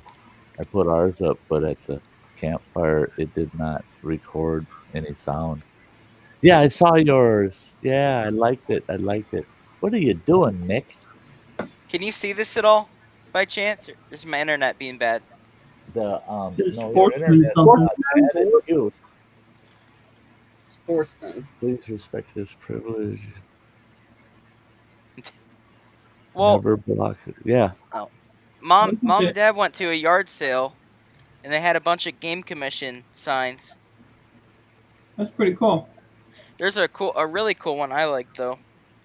It's hunters keep out of unharvested cornfields, help protect the farmers' crops. Yeah, that's a good Yeah, one. awesome. There's a whole stack of them. Holy So shit. I might make like a background for when I do videos down in the trapping shed. Just have these on it. Oh, neat. I finally got that place cleaned out. Hey, yeah, make good wallpaper.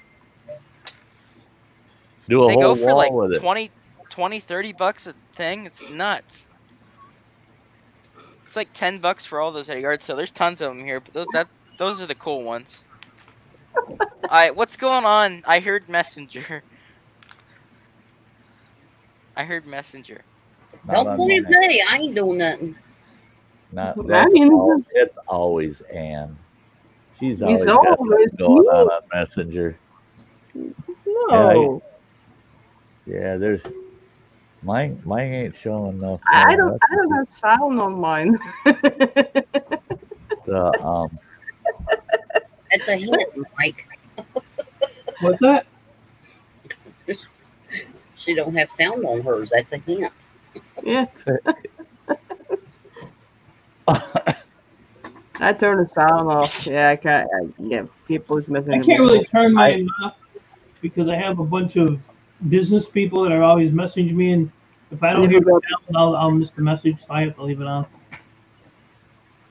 I was thinking of picking up, I don't know if you've seen it, Sty.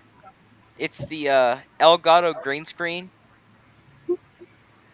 Have you seen it all? It rolls on the ground, and it has its own stand. And when you lift it up, it locks in place with a bunch of these on it. Like a mechanical post. And it holds the green screen up right behind you. You don't need to hook it to anything. Right. So I was thinking of getting that for, like, when I come on. But my internet, like, half the time you can't even see me, so. Yeah, there's a lot of nice green screens with you can get the ones with the two independent stands. You can get one with the single stand with a rod that it hangs from. You can get the type you're talking about, the pop-up frame, it's freestanding. This one that I have, the oval, I like it because I can twist it and it rolls up into a circle about 18 inches around, and it fits in a case, zip it up, and I can take it with me. And I did that before I took this trip, and I took it out to the trailer. And if I got the Murphy bed up and where my computer station is going to be in the trailer, I can open that sucker up and it'll press against the two outside walls, well, inside walls of the trailer, and it holds itself in place. So I just put it past the door, pop it out just before, from the door to the kitchen counter. It freestands right there all on its own. I was going to buy a stand for it, and now I realize I don't need one. It just sits there by itself. And if I want to do it against the long wall, I can have the Murphy bed up, and I can just have a hanger from the ceiling, and it's got a tab in the center of the oval, and I can just hook it to that tab. You can always just get some on that flat wall. You can always get some thumbtacks, paint them green or something. I don't know. No, don't need no thumbtacks. This thing just stands on its own. It's rigid. Yeah. Well, that's like here. It's sitting on the back frame of my couch and just leaning against the wall on this other side. And I haven't touched it just sitting there 3 months. It don't move. It don't move. Yeah.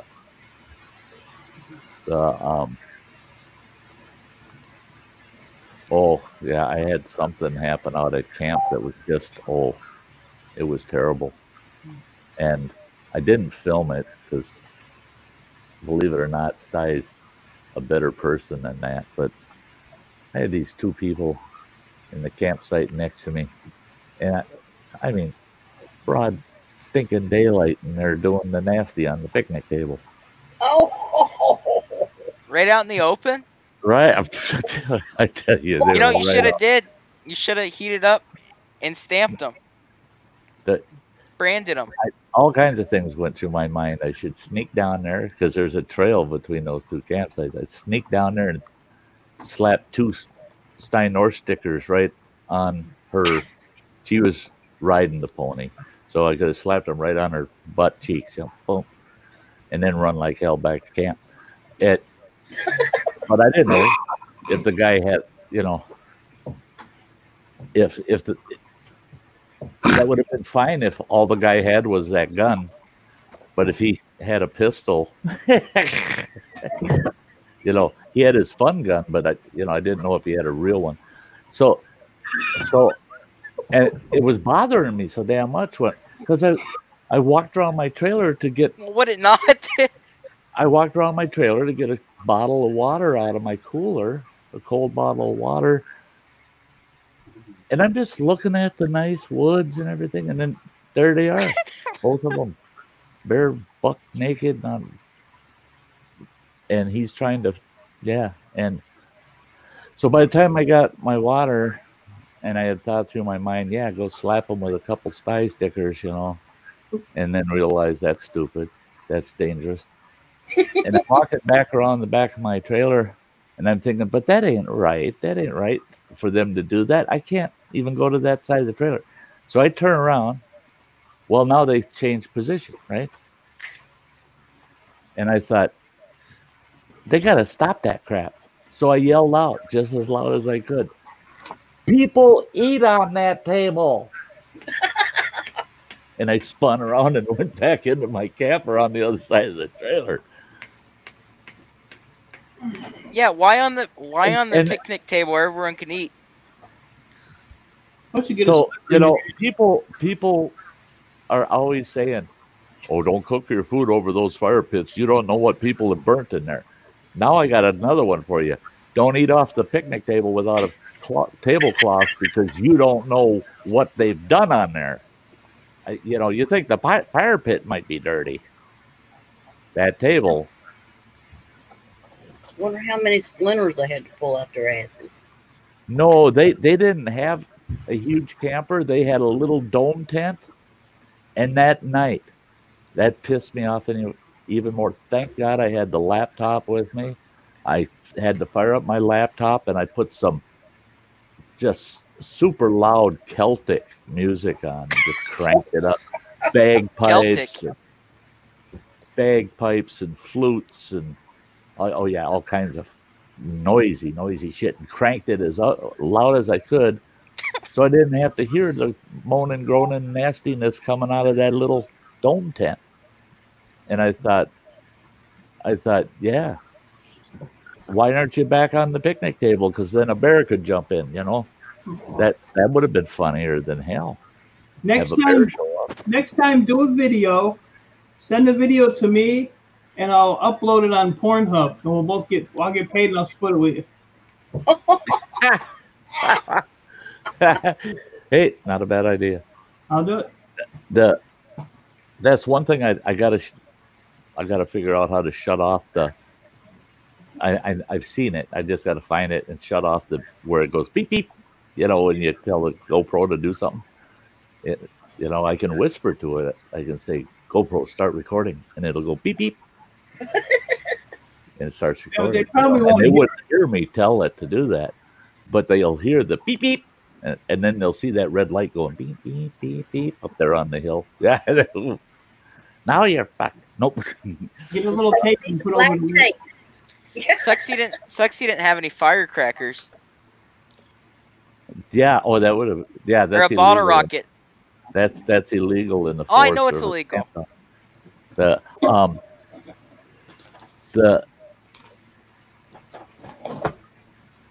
Did they wave? Did they have a towel under them at least? No, they didn't have a towel under them. No, and I mean, even in the tent, but on the picnic table, on top of it, they were right on the picnic table, up on the picnic table, and yeah,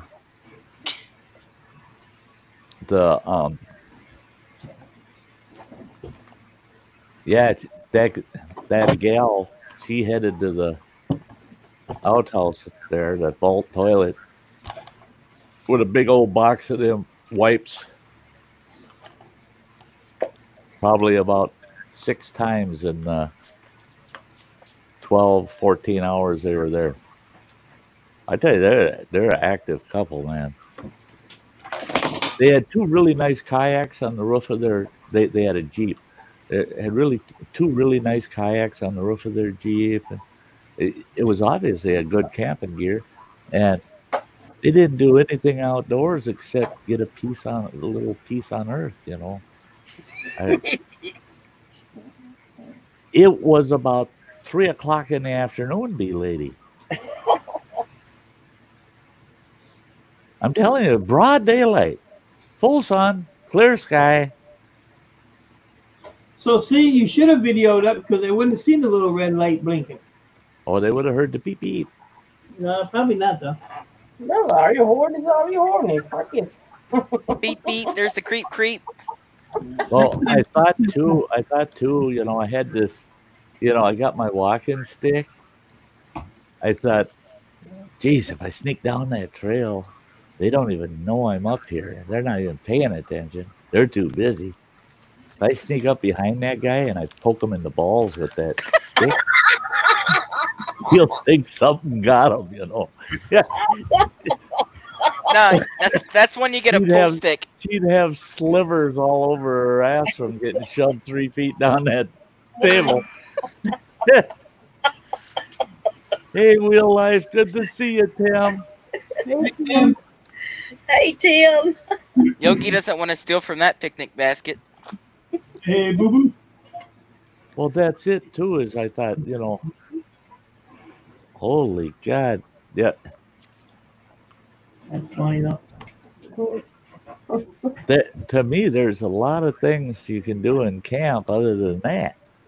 I mean, if you want a little of that in the middle of the night, that's one thing. But not. I mean, they weren't even. Oh, okay. Here now, this is even worse yet. So they had only gotten there about 20 minutes before they were using the picnic table. After I yelled, you know, people eat on that. I waited a good 10, 15 minutes, and I walked back around the trailer and looked, see if they're still down there. Nope, they were done. And he seen me look around the trailer, and he gives me the finger and he says, "Eat this," because I said people eat on that table, you know. He said, "So eat that." I go, you know, it's illegal to be nude in this campground. It says so right on the sign down there when you come in. No nudity, it said. That's Forest Service policy.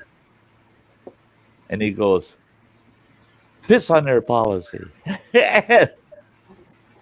He walks off, and I watch him. He walks out, and he goes down to the pay station. Beard?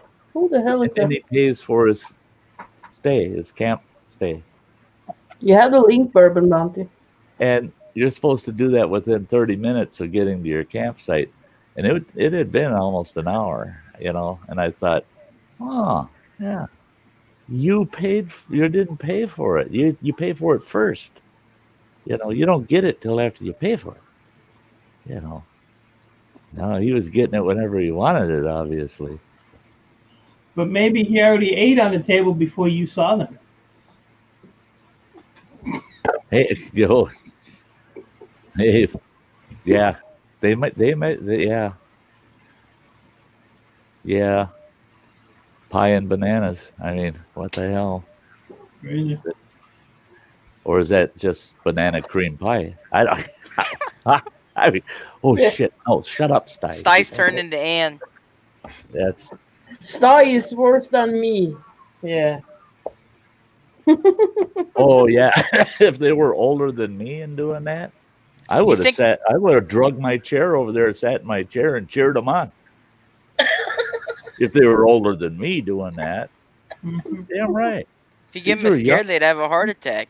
These were young kids. I mean, in their early 20s, but shit, if I seen a couple of 70-plus-year-olds down there just giving her on the picnic table, I'd be up there going, "Go, boy, go, go,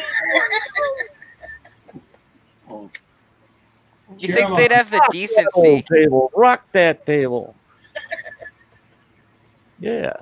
I like you have been so innocent, Sty. Fuck it. Yeah.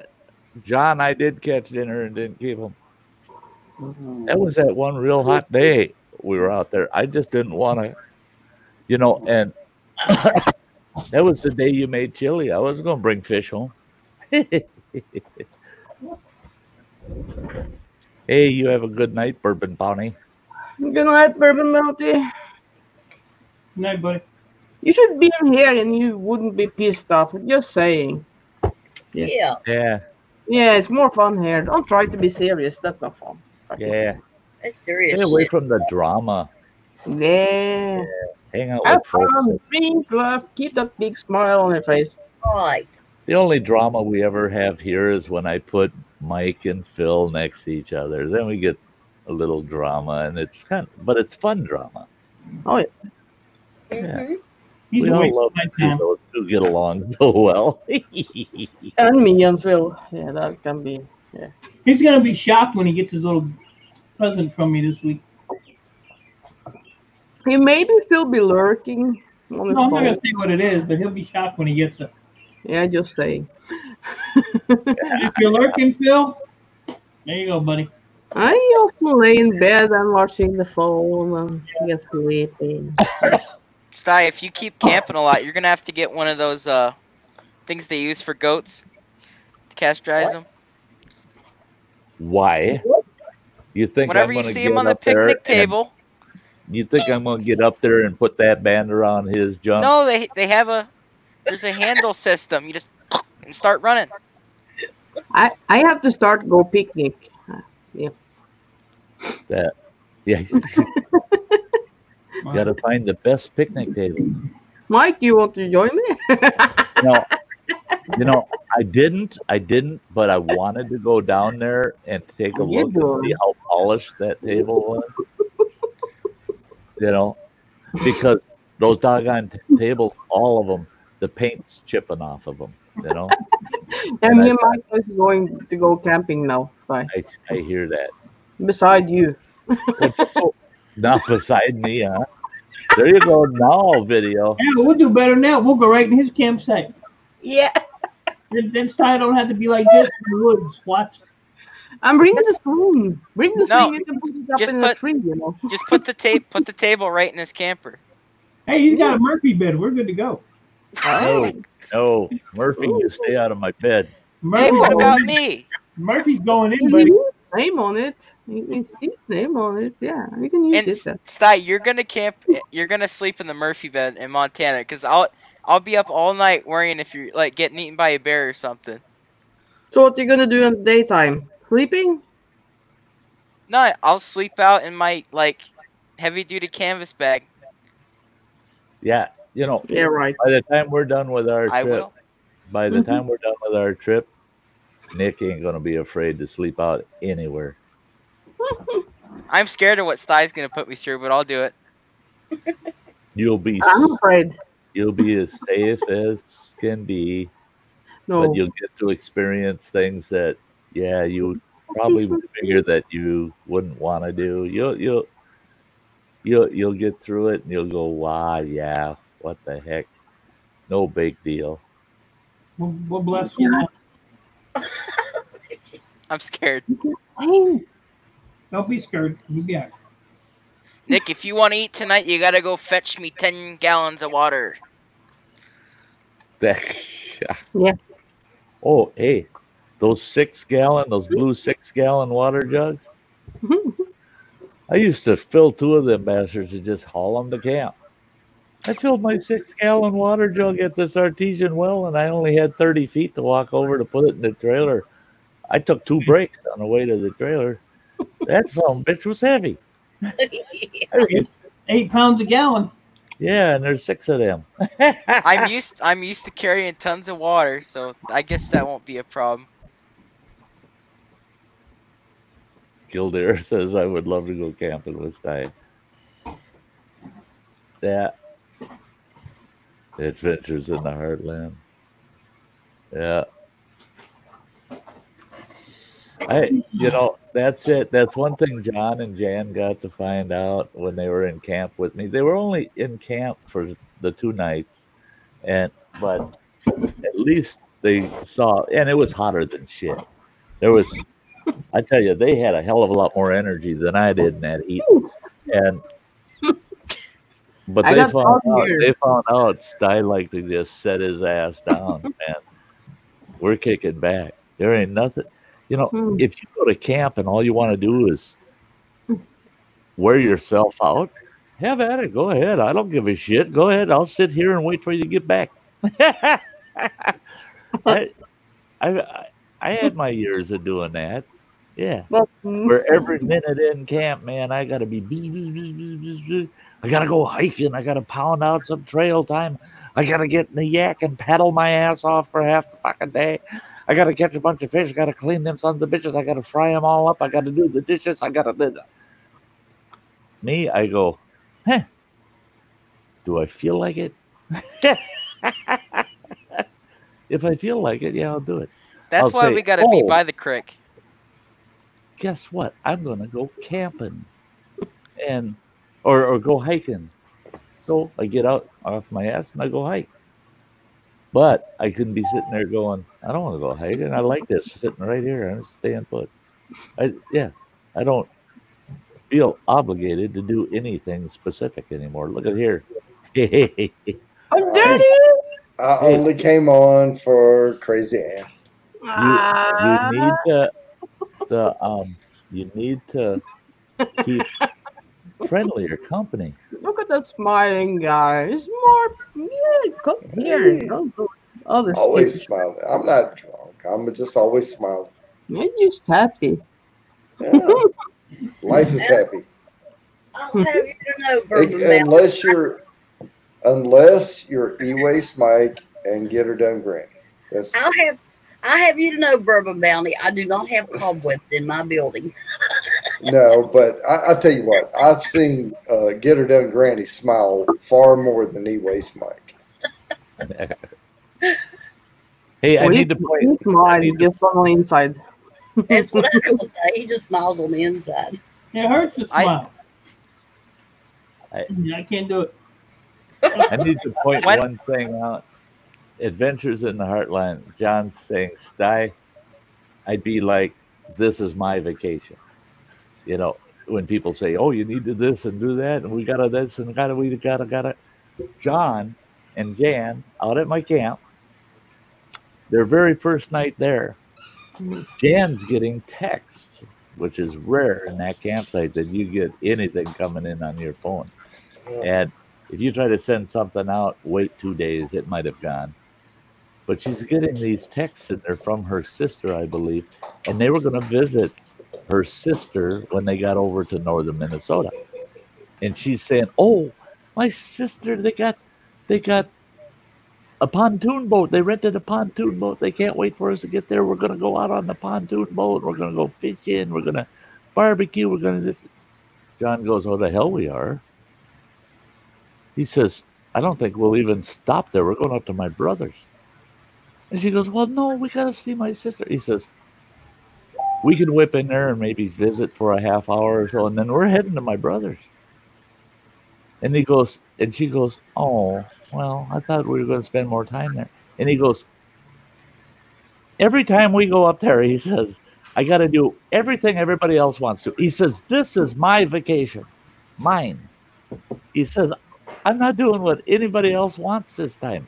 I'm doing what I want. This is my vacation. And Jed's laughing at him like, okay.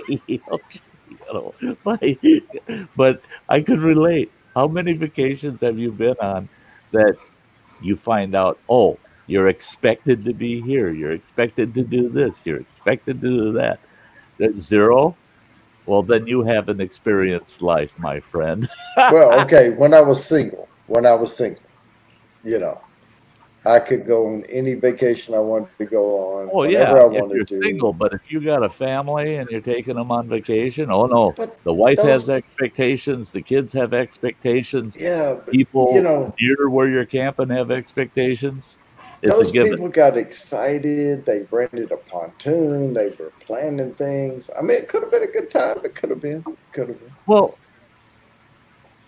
but when you had your plans, Right.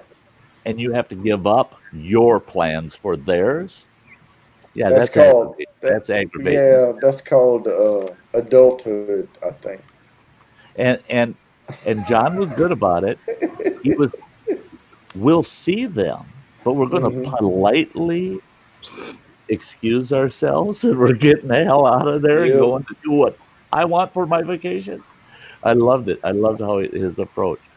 I told him. Yeah, it sounded like somebody should have planned it out with him ahead of time. Like, it sounds like those texts were going out of control without his input, right? Right. It was and planned they had without his input, without his involvement. It was like, oh no, that ain't happening this time. No. Yeah, if they're not part of my plans, then no, we're not doing that. Yeah.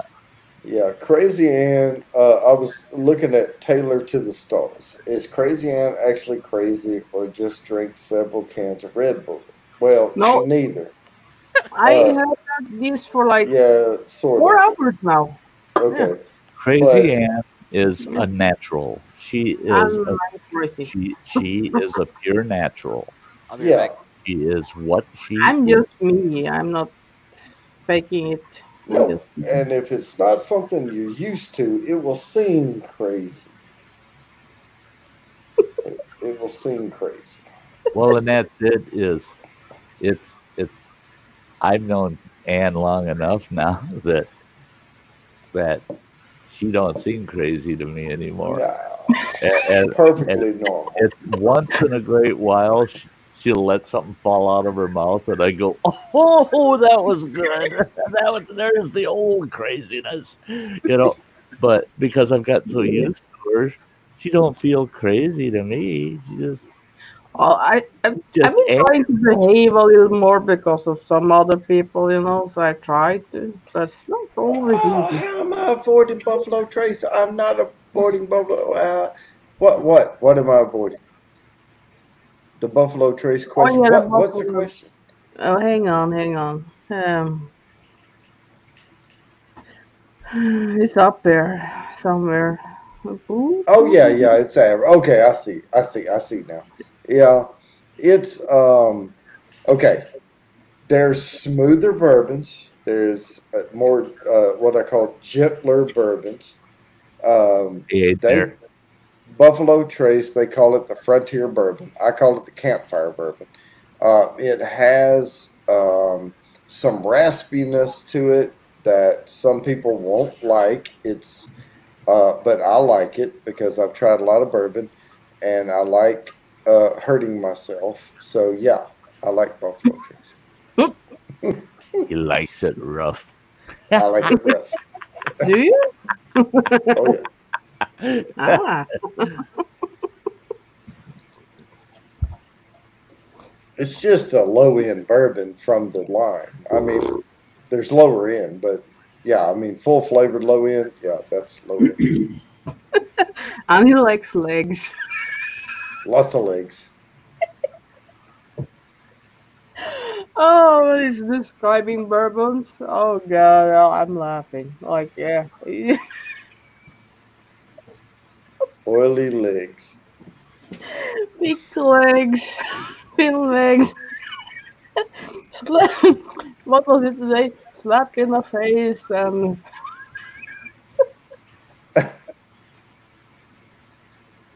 I've been watching too much bourbon videos today. Oh god. Now, on a scale, if you rank bourbons from real bourbon starts here, subpar like the regular watered down bullshit is down here. Real bourbons start here. Buffalo Trace is like right here, and then it goes up, and there's a lot of better bourbon. But this is Sty's channel. So. Oh, yeah, talk about everything. Me any bourbon. I mean, people bring stuff into my channel and they never share with me. If I could virtually hand you a shot, I would. I have anything you can think of. I have it. So I would definitely, I would join you. Man, I reviewed the Old Forester Statesman today, and my channel is built around. I don't research. I don't look up a bunch of crap. I see it on the shelf. I buy it. I review it and bring it to you.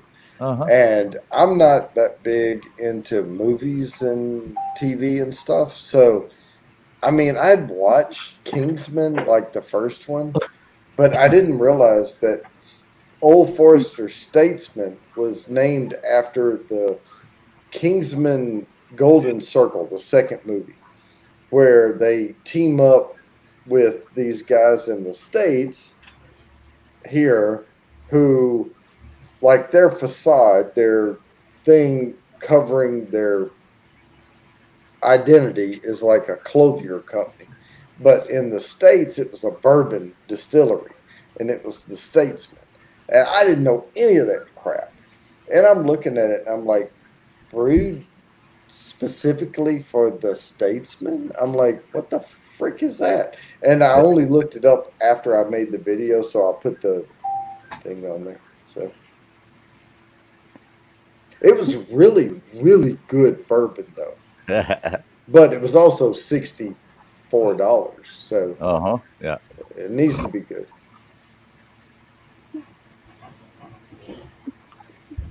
So anyway, there's that.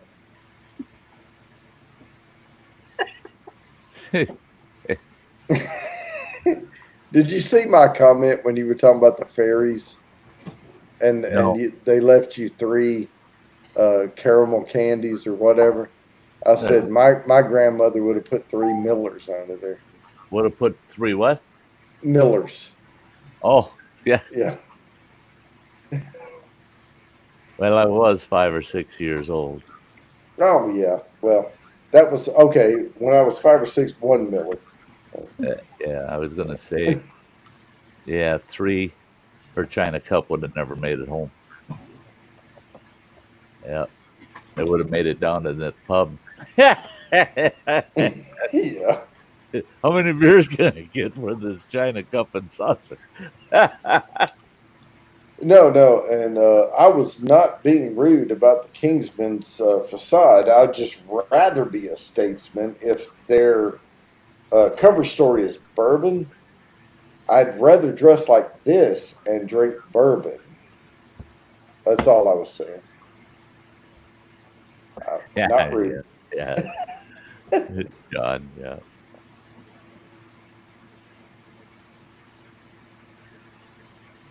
Sty, tell Ann to leave me alone. Is Ann sending you things? Yeah, right. Yeah, right, Mike. Yeah. The problem is she's sending the shit to me, and I'm talking to 2 other people as well. So the one person got one of the things she should have got, and it's all fucked up on my end. I got a buyer that got some boobies. Oh, God damn. What did it little added benefit. Yeah. Here, let's just send you something. You know, Mike, that's the problem with that multitasking stuff. Oh, when I first started streaming, it was terrible. It was terrible. I'd get a stream up and running, and my other big screen TV was hooked up to my laptop, and I'd have somebody else's stream going on that TV, and I'm sitting there and I'm typing in the chat on that other stream while I'm doing a live stream, right? So I'm commenting over in a stream that's going on at the same time mine is, but my audience doesn't know I'm over in that other stream chatting away, right? Well, and then people in my stream are making comments, asking questions, and I'd answer verbally. No need to type. It's my stream. Say, oh, is it that blah, blah, blah. Well, then people are in that other stream I'm in started asking me questions, and I'm fucking answering them verbally, right? And so my audience over in my stream are like, they're typing in there, "Is Sty losing it? Yeah, what the hell? What the hell's that about? What he got dementia."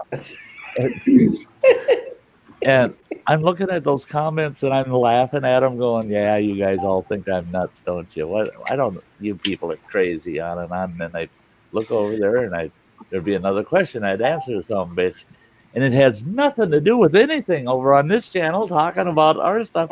And people are on there. Is he on another stream or something? And I saw the comments. Is he's on somebody else's stream?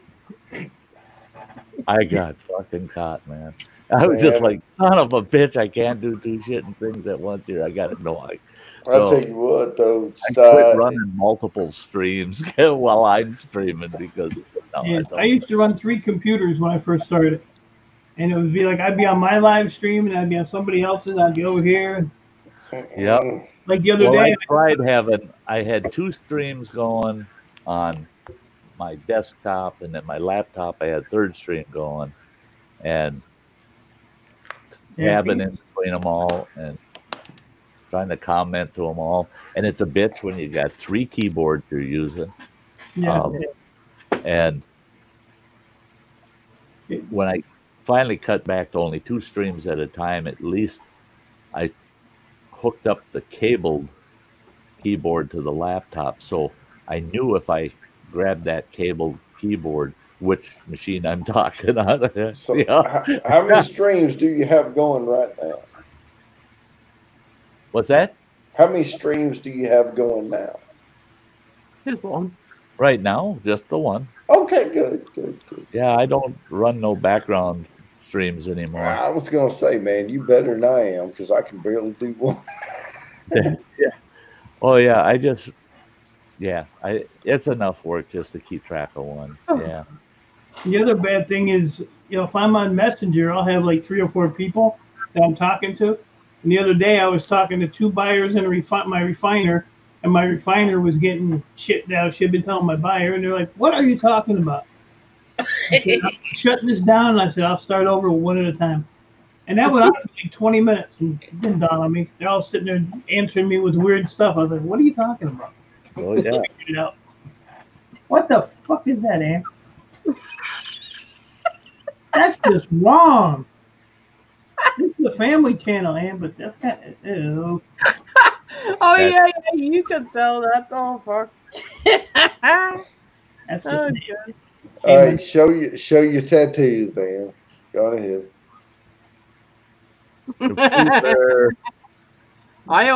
Winnie the Pooh. He's boring. He's boring. Hey, Bonnie. Winnie the Pooh. Winnie the Pooh there. He's boring. Oh my gosh! Here comes the super chats. Hey, it was a long way down. No, I'll tell you what. When Ann and I first started following each other on these streams and being on panels together and stuff, she come over and I got her up on panel with me one night, and I did not up to that point had not noticed that she had that Winnie the Pooh, right? Mm-hmm. And I said, "Well, what's that tattoo?" And she shows it to me, and I go, "Oh wow, I love that Winnie the Pooh." And then she covered up. I go, "Show it to me again," and she's showing it to me. All of a sudden, someone super chats and says, "Oh, show us that Winnie the Pooh again." Well, then she gets right up in the screen like she just did, "Hey, look out the Winnie the Pooh." I made $25 in about 10 minutes of her showing off that Winnie the Pooh. I told her, "You can whip that Winnie the Pooh out anytime on my channel you want, and you paid for it. You can show it all you want." But what people don't realize is when she does this, you still have like 17 inches to promised land. I mean, it's Crazy Ann hasn't shown you the bottom of the dairy. Oh yeah. They're way down there. You can super chat till the cows come home, and I don't think Granny's going to be showing you no tats. Don't got none. Yeah. Ah, Did you see I'll tell Nicholas' you what. comment? who? Nicholas. Nicholas? Yeah, I'm leaving the porta potty. I'm just going he's in a to predicament. I'm leaving the porta potty, He's got to be won't working move. sitting at the front door eating cat food. He won't move. Oh, look over and kick him in the ass, Nick. Don't worry about it. Yeah. Get down to your underwear and chase him like he's a fox. Hi, Mystic Bunny. I didn't see you. Oh, God. Hey, Mystic Bunny. Hi, hi, hi. Yeah, Yeah, you mind. been in here chatting away. He got the honey hole. I got the honey bucket. I got what? Oh, the honey hole. Yeah. Oh, yeah. Like, You watch my videos. See, I nobody will- else gets any of this. I'm listening. You hear Yeah, that? you know, Sty, you fish, right? Yeah, I know you do.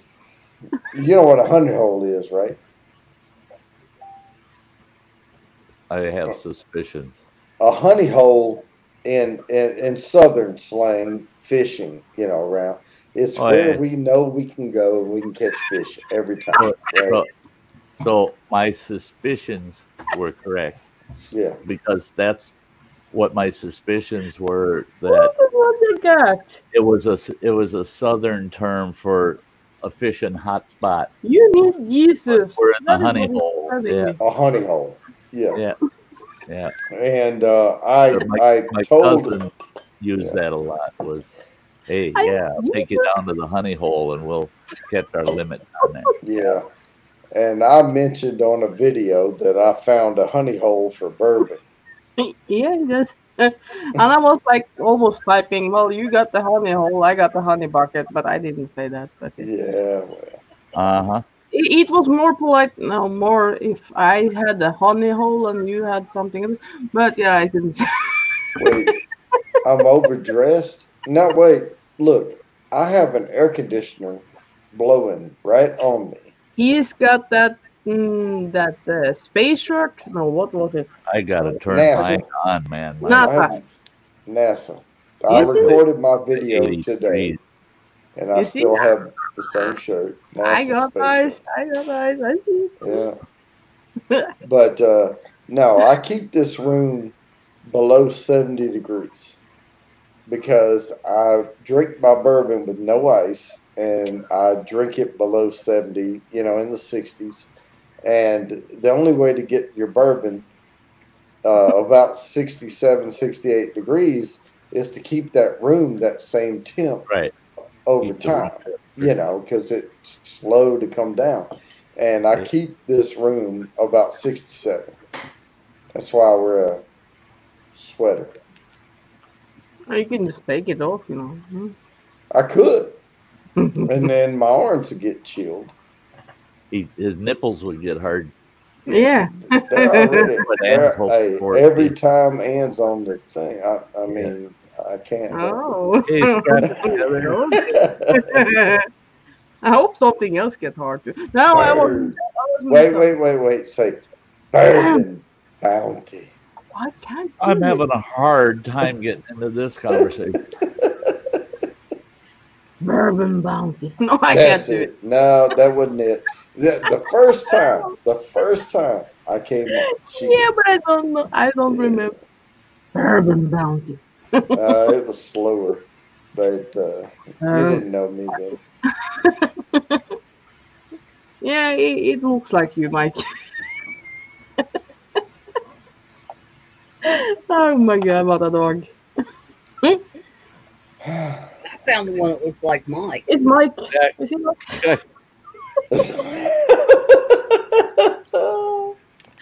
I have to get a beer. And over there, it says, I need Jesus. Yeah, you know why you need Jesus? Because you're sending me Oh, shit. That's why you need Jesus right there. What's wrong with it, Sty? What's wrong with it is you're showing it on my channel. I paid for it. You could have sent that to me on Messenger instead of just flashing it up on the screen. I went to everybody. I was showing the nice messages. All right, what's the conversation? I want to know what kind of. Mike wants me to find Jesus or something. Yeah. Wait, he wants you to find Jesus. What? Yeah, it says that right there. You need Jesus. Unless Jesus says he won't help me. Okay. Jesus gave up on Mike a long time ago. Well, he gave up on me. Yeah.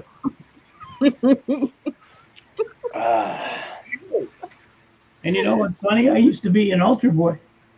Well, that's You know what? Is that where you learned how to sing? Yeah, right.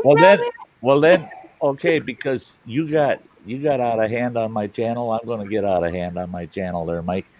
Talking about altar boys. This fella, he goes for confession, right? And he's just nervous as hell. There's two people ahead of him. First one goes in there the longest damn time. They come out and they've got tears running down their cheeks. They're like, he's thinking, oh my God, the priest give them an ass chewing, man. And he goes, what happened to you? And they said, well, I had sex out of wedlock. Oh, what did the priest say about that? He says, God Almighty. He says, I gotta go. He says, I gotta go and I gotta say 1,000 Hail Marys for that little indiscretion. He said, I'll be here all day. Well, next guy goes in there. He's in there the longest time. He comes out. Oh, he looks angry. And he goes, what did you tell him? He goes, well, he says, I hate to tell you what I had said to the priest for crying out loud, but he says, I had beaten my wife. And he goes, oh my God, what did the priest do to you? He says, I gotta say 2,000 Hail Marys for doing that. He says, I ain't doing that shit again. And he's waiting. The priest comes out and he says, I'll be right with you. And he leaves the room and he's waiting for that priest to come back. Here comes the altar boy walking through. And he grabs this altar boy and he goes, come here, kid, come here. And he goes, these last two guys, they did a couple of bad things. Oh man, the priest was mean to them. He says, tell me. He says, this is really bad. He says, I was drunk. I didn't know what I was doing. He says, at all. And he said, I gave a man a blowjob. What does the priest give you for doing that? The kid says, fuck, I don't know. He says, last time, he says, I got a Snickers and a Pepsi. I don't know what you'll get.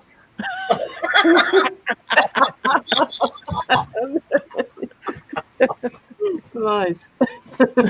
Yeah. Yeah. Like that one, Mike? Yes, I did. I think Ann and I have decided I can't tell jokes. No. He can't. He really can't. Well, I can, but I don't have any I can actually tell. Yeah. Yeah, I've got some that have to be on a private stream, you know. Yep. I got real stories that Ann's heard a few of them, and she's been begging me, even on streams. Oh, tell us about that one again. No, now she understands that. No, we'll have to have private streams for those. Oh, you can tell it in my show. Oh, I will start telling a joke, and I'll get into the joke and then remember the punchline, because I don't always remember until I start getting into it, and I go, oh, wait a minute, we got to walk this back. Yeah, there's no end to this. I'm done. Yeah, yep. I can't. Nope. Forget everything I told you. Yeah. One of those jokes. Yeah. Whoop. Yeah. Forget everything I told you. You And know, they we have a used wall, to you we used know. to say that about guys, a bunch of us guys that go out drinking, and you get that one guy, he'd say, "Oh man, if I got a good joke for you guys," and he started telling that damn joke, and it's taking forever, and he gets to the end, and he goes, "Son of a bitch, son of a bitch." Hold on, I'll have to tell it again later, and we tell him flat out, you were reenacting something that really happened, you son of a bitch, and you got to the end and you didn't want to admit it. That's all. You know, and we always accuse them of, this ain't a joke. This is true. You're talking about yourself. And you got to the end and you thought, oh shit, I don't want to disclose what I did. And oh, God, them guys, when you catch them at that, they just like, no, it's not me. I'm not talking about me. It's this guy in the joke. Oh no, your joke's on you. You're not finishing it because you don't want us to know what you did. The reason I'm not finishing it is because it's usually extremely sexist, extremely something. It's like and you didn't think about it till you got there. I didn't think about it till I got there, and then I was like, I can't finish this. It's going to offend like 50 people. Yeah.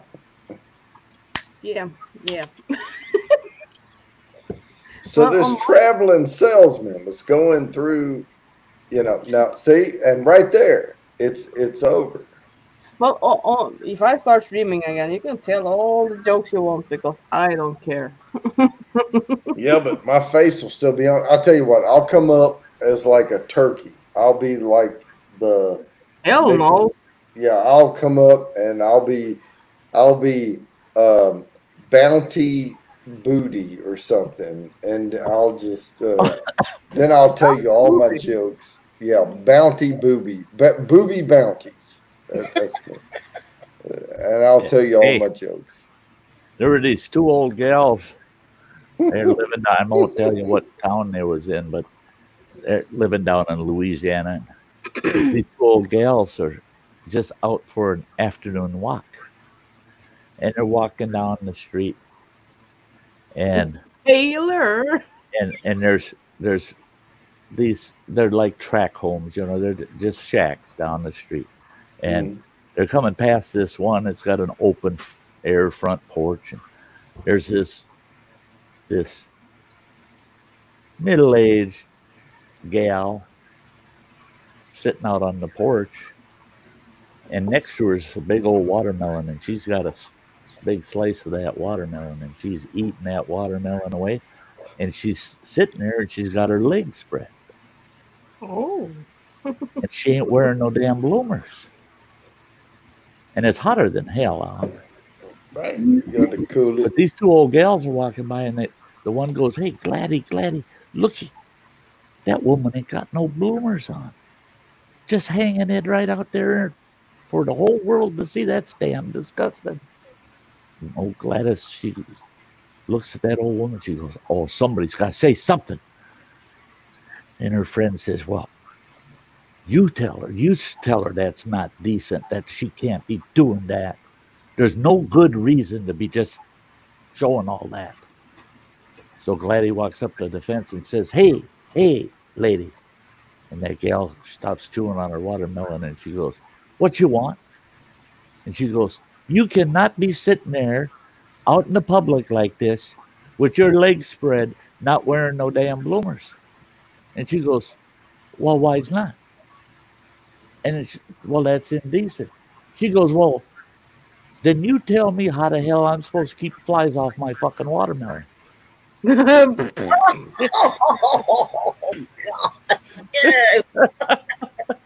God. Tickle, How do you like that one, Mike? Tickle. There you go.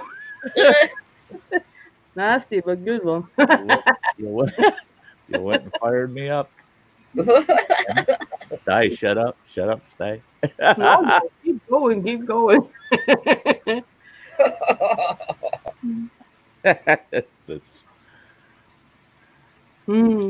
night, Adventures in the Heartland. Good night, Yeah, John. good night, John. Yeah, he's got to go to work early. He's got. Well, I do too, but I'm still here. Mystic Bunny, yeah, the green. Because he was in another chat and not here. I sent you the link for like 3 hours ago. I know, but I had to go get pissed off at somebody else before I came over here. Well, that'll teach you. That'll teach you. I know. I should have stayed right here. Yeah, you Hey, should. Rob, good to see you. Hey, No, It is. There's folks settle on. They go get irritated Hi, somewhere else. Freeman. And they come here to settle down for the night. You know, I'm good with it. I'm good with it. You know. You know. Well, I was trying to not come on at all, but because Hey, good night, Freeman James. then my early meeting got moved to 11:30. So There you go, hey, John. Bob. That's right. Better to be pissed off than pissed on. Yeah, yeah. Bourbon Bounty had to pound some meat before he goes on live stream, and I don't mean like Rocky scene. Okay. no, it's a dry aged ribeye, and I have to tenderize it before I What you sweet got, Nick? Mhm. sear. A root beer float? Skunk No, milk. I went out to the bathroom, and I was coming to go in the house, and there was a skunk at the door eating cat food. Yeah. And normally I just say, "Oh, watch out, skunk," and it like just walks away. It wouldn't leave. It's like it couldn't hear me or whatever. So then I got in, then I could finally make my peanut butter milkshake. Peanut butter milkshake. Sounds You know, good. the worst skunk is a deaf skunk. It really is. Oh, the dead ones that are twice as big around as they were when they were alive. Those are the ones you want to Yeah. walk big circle around. Yeah, don't step on That it. son of a bitch, sure enough, you get within 3 feet of it, it's gonna pop. Yeah. I suckered a kid when I was about 13. I conned a kid into taking this long stick and go up and poke that skunk. Go poke that dead skunk. He went up there, poked that skunk, and that skunk went. Holy shit, was that nasty! I was running down the damn street, and I bet you I was at least 100 feet away from it before the smell started getting where I could stand it. And I looked back, and that kid just standing there shaking with that stick. He couldn't even run. He was shaking. It's like, I'm gonna die. You know, I just, yeah, you poor little nasty bastard. You gotta go home and tell your mom what you did. And I'm sure when he got home, and he goes, I took the stick and I poked it. You did what Sty told you to, didn't you? I could hear his mom telling him that. You did something Sty told you to, didn't you? That's Always bad stuff. Always. I tell you, don't listen to that damn Sty. I was deer hunting in Texas, and I was sitting on I was sitting in like a chair, and the 3-sided blind. You just build the thing, and set it there. There's no back to it, and I was in it, and I had my window up here, and it was wide because I had a crossbow, because I was hunting crossbow, and so I heard something behind me, and I look around, and it's a little skunk right here, and I'm like, well, I'm not going to move or make noise. It'll go away. It was right before daylight, but I could smell it even when it wasn't doing anything. Yeah. You can still smell. When they spray, it gets on their ass spurs, and they stink of skunk all the time. Yeah, I mean, geez Louise, I could smell it. But there it was, and it was waddling, a big old skunk waddling along, and it waddled out, got out in front of me. But you know what? Right about 30 minutes later, these deer came out, and poop, He probably covered all your scent. Yeah. Oh, probably did. It probably did. They came right out in front of me. But I had my blind set up off the trails, of course. We scope it out and, set up. But, yeah, he probably did. A buddy of mine on the fire department, he called me up and he says, I need you over here. I said, for what? And he goes, I put a live trap underneath my porch because he says, I had a critter under there and the cat keeps going under there trying to get it. And he says, I don't know what it is. So I threw the cat in the house and I put a live trap under there. And he says, I heard the trap go off. And I go, yeah. And he says, so I reached under there, got the trap, pulled it out. And he says, the trap's sitting about 3 feet from the porch in the yard. And he says, and I'm in the house looking out the window at the son bitch. And I go, well, what is it? He goes, big ass skunk. He says, now what the hell do I do? Now he lived in town, right? And I told him, I said, well, for one thing, you don't want to piss the skunk off. Don't scare him. Don't piss him off. I said, and you want to cover him. You want to cover him with a small tarp or, drop cloth or an old blanket you're willing to throw away. Throw that over the cage and then get away from it for a while and make sure to give them time to calm down. And then you go and you pick that damn cage up, put it in the back of your pickup truck, and you haul that son of a bitch out in the country. I said, and then you just, as far as I'm concerned, you pitch the cage off your truck and go back 4 days later and get your cage back after you empty the dead skunk out. He calls me back. He's, you son of a bitch, he said. I go, what? He said, I did everything you told me to, and it all went well. I got that skunk in the back of my truck, closed the tailgate, and I took off. I got out in the country. And he says, I didn't even realize till I got to the ass end of that truck, and I dropped that tailgate. And he says, driving out there, that fucking blanket blew off of that trap. And he said, when I dropped the tailgate, it scared the shit out of the skunk, and he sprayed me right in the fucking face. Oh my God. I go, where the fuck are you? He says, standing out in the middle of the goddamn yard, and the wife's yelling at me out the kitchen window. Fuck you, you can't come in. You ain't never coming back in this house. And she says, I don't know what to do. I said, go sleep with the skunk. I said, because your old lady ain't going to let you in the house for a while, man. Yeah. I said, I told you, don't scare the skunk. Well, if they can't raise their tail, they can't spray. Yeah. Yeah, they don't want to purposely spray on themselves. So yeah. And the thing is he used a large trap. And I've watched skunks that they will curl their tail. They will curl it up. And as long as they can get their tail curled up and their hairs go on guard, everything, all their hairs, just like a cat getting pissed. And that's so that they don't get a bunch of spray on all over their fur. They don't want to spray on themselves. And yeah, if he would have had a smaller trap, that skunk would have never sprayed in there. It would have been pissed, but the minute you'd open that door and he got his ass out the door, now you're in trouble. Yep, that's trouble. He's gonna spray your We caught one before in a coyote set, and I tried letting it go. I tried letting it go. Yeah, I tried letting it go with a stick, and like my boot, leaned out towards him, and he kept turning around. So, we had to shoot it, but we chased one when I was younger.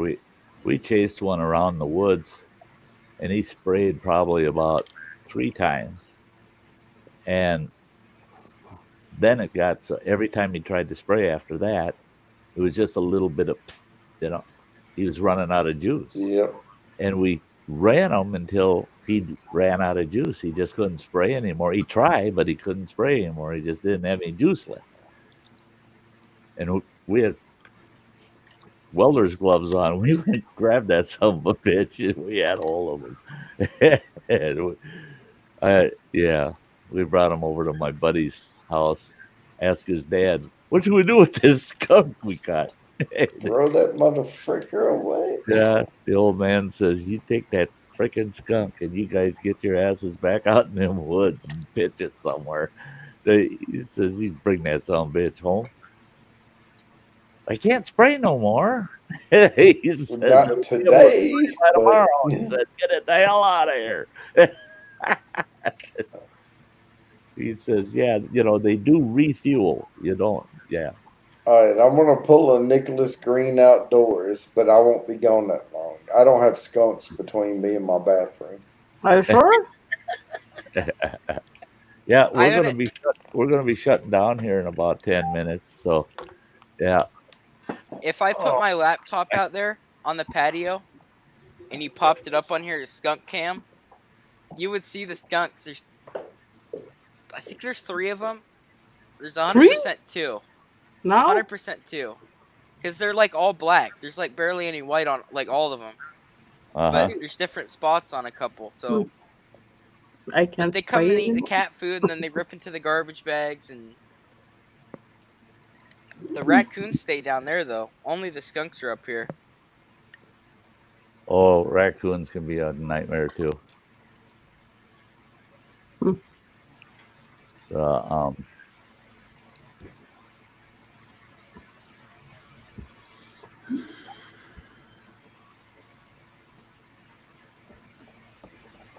Like he just cabbage. I'm gonna pull up Nicholas real quick. Yeah, I got an early day tomorrow too. I gotta shake her out before 6 o'clock because my daughter's heading back home tomorrow, and she's got about a 5-hour drive, 4.5-hour drive, and she wants to go out for breakfast. So she said, "You better be shook out by 6 because we're going to be heading out of town. We want to be on the road by 7:30, 8 o'clock. So we'll meet you at the restaurant for breakfast." I said, fine. She said they're buying, so yeah. Steak and eggs. There you go. Yeah, right. Now, if it was a friend buying, yeah, I'd just have a normal breakfast. Eggs, sausage, toast, hash browns, yeah. One of my kids buying for me? No, it's steak and eggs. And I tell them, don't give me that little frickin' breakfast steak thing that you got on the menu here for steak and eggs. I'm not talking about that shit. Give me a nice New York strip or something. I want a real, or a ball steak or something, but don't give me that little frickin' breakfast shingle of a steak. Yeah. Yeah, if they're paying, take it. Yeah, I am. I promise. I'm taking it. I'm taking it. Oh, yeah. Yeah. John and Jan, they've been if they had a bunch of raccoons at their place. She's just saying that John just caught another one in the trap now, getting the gun ready. Yeah. Oh, trash pandas. They've got a raccoon invasion going on at their place. I don't even remember how many coons now that they've caught. It's insane. Man, we used to make a lot of money off that. They're not even putting a dent in the number of coons around there. You know what, Sty? We used to make a lot of money off of raccoon hides. Oh, yeah. That's what my dad was saying, like $60. Yeah, raccoon. A long time ago, and then it quit. Oh, yeah. I mean, even like 2011, I remember it was still like 20-some bucks a coon. Yeah, 23, and it 24. It dropped so quick. Yep. Yeah. And then, you know where I used to make a lot of money? Are coon pricks. The coon prick is worth a bundle. I could get $7 a piece for the coon prick.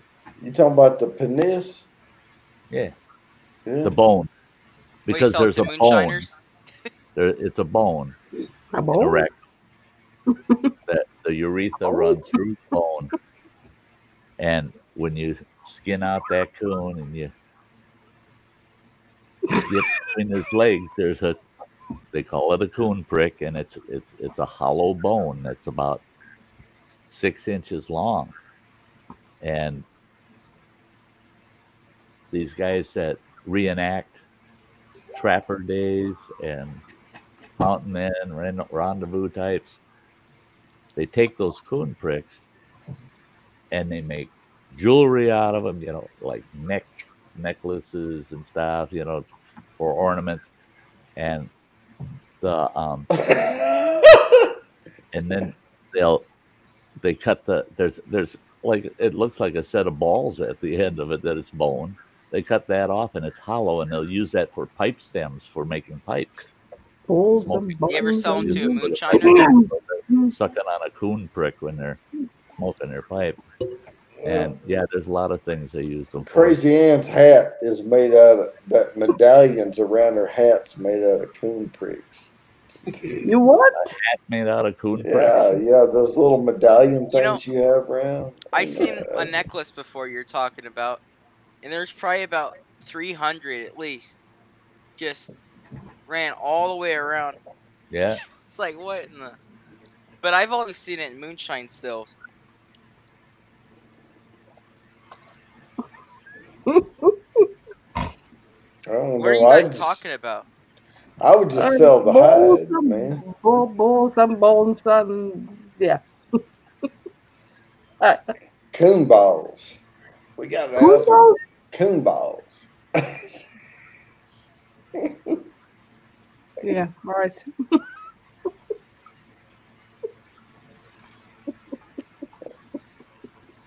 But no, I mean, I've skinned a bunch of coons out from tip of the nose to the bottom of their feet.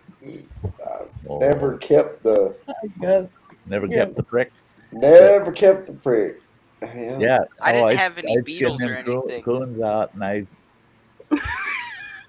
I'd stretch the hide and recover the coon prick and sell them both. The coon prick was that time was worth about a third of the price of the pelt. Shit, I was losing money. I'd skin a coon dick for extra money back then. That's they're having fun with you there, Ann. Yeah. Yeah, I see that. I'm getting moist, yeah. Moist. I'm getting moist. Well, it was heavy. I think Ann needs the fire extinguisher put on her. Yeah, I just turned on the air conditioner. Yeah, be lady. Yeah. I know an old moonshiner that actually knew Popcorn personally. They hadn't seen each other for several years. Old Homer T. Davis moved from South Carolina to northwestern Montana with his family, and first thing he did was establish a still out there. You know what Man, he made some awful good shine. Oh, that was some good shine. He actually had running water, my boy, helping him work his still. And when I found out, I thought it was kind of cool. When my wife found out that old Homer T. Davis wasn't taking the kid out for fishing trips, going trout fishing, they were heading up to the still, and I was doing a run, and she had a fit. Yeah, she had a fit. He's got our kid making liquor up on the mountain. I said, so what? I said, it ain't hurting the kid. And if he gets, if the revenuers catch him, because he's definitely making more than you're allowed to make for personal use. I mean, when he can fill the back of his pickup truck after a run, he's making, and he's doing that half a dozen times a year or more. I said, they catch him. They ain't doing nothing to the kid. And we'll just say, no, he took that kid trout fishing. I said, leave it go. He ain't hurting the kid. Yeah. Nick looks scared of the stories. Hey, you want to scare Nick? Ticks. What ticks? Ticks. I'm not as bad with him now. Yeah, Not as since bad. you've been going out there and just forgetting about that shit and doing your thing. Really? Yeah. I was so proud of you, man, when you said, I got out there and I just forgot about that shit. And then realized, oh, man, I had bugs on me. Well, no big deal. I was doing what I wanted to do. And I've done it a lot, and I still haven't got any on me, so. Yeah. Well, you gotta check. As long as I find them within a day, you won't get the disease. I'm not even scared about getting a disease from it. You know, I'm just scared of the thing itself. I don't know why, but I'm not as bad now with it. They're tiny, like this big, until they bite you, and then they, you know. Yeah. Have you seen my video? It's this big. Have you seen my No, video? it's this big. Crazy. Let me say this to Nick, guys. Hey, little tick. Let me finish saying this to Okay. Nick. And have you seen my video, Nick, titled "Thicker Than Ticks on a Bear Skinner's Belly"?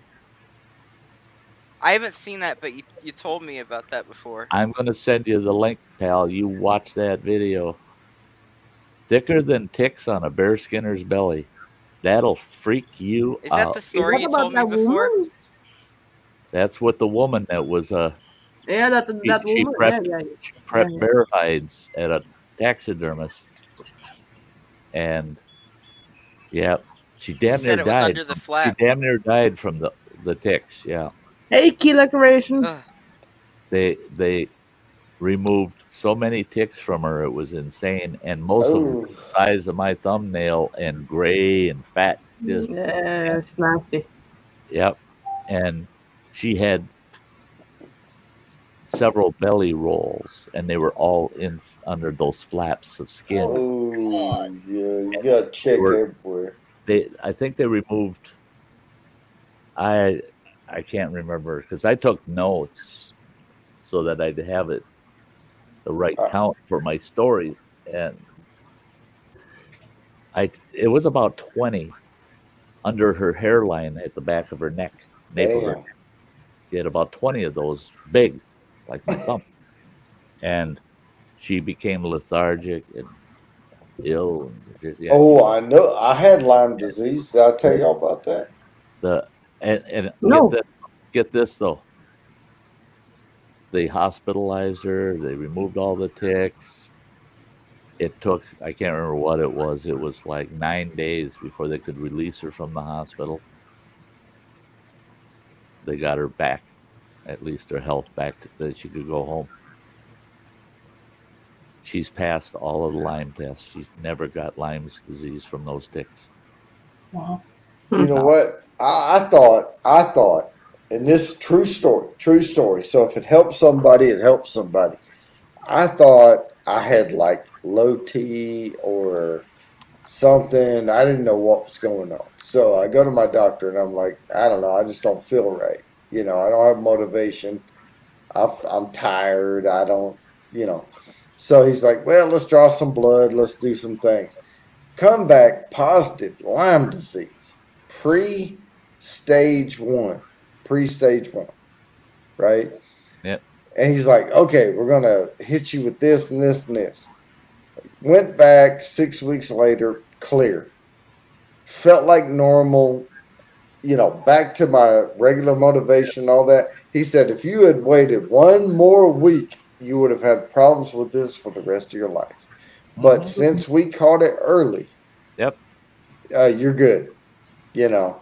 Now this is something people do not know either. Yeah.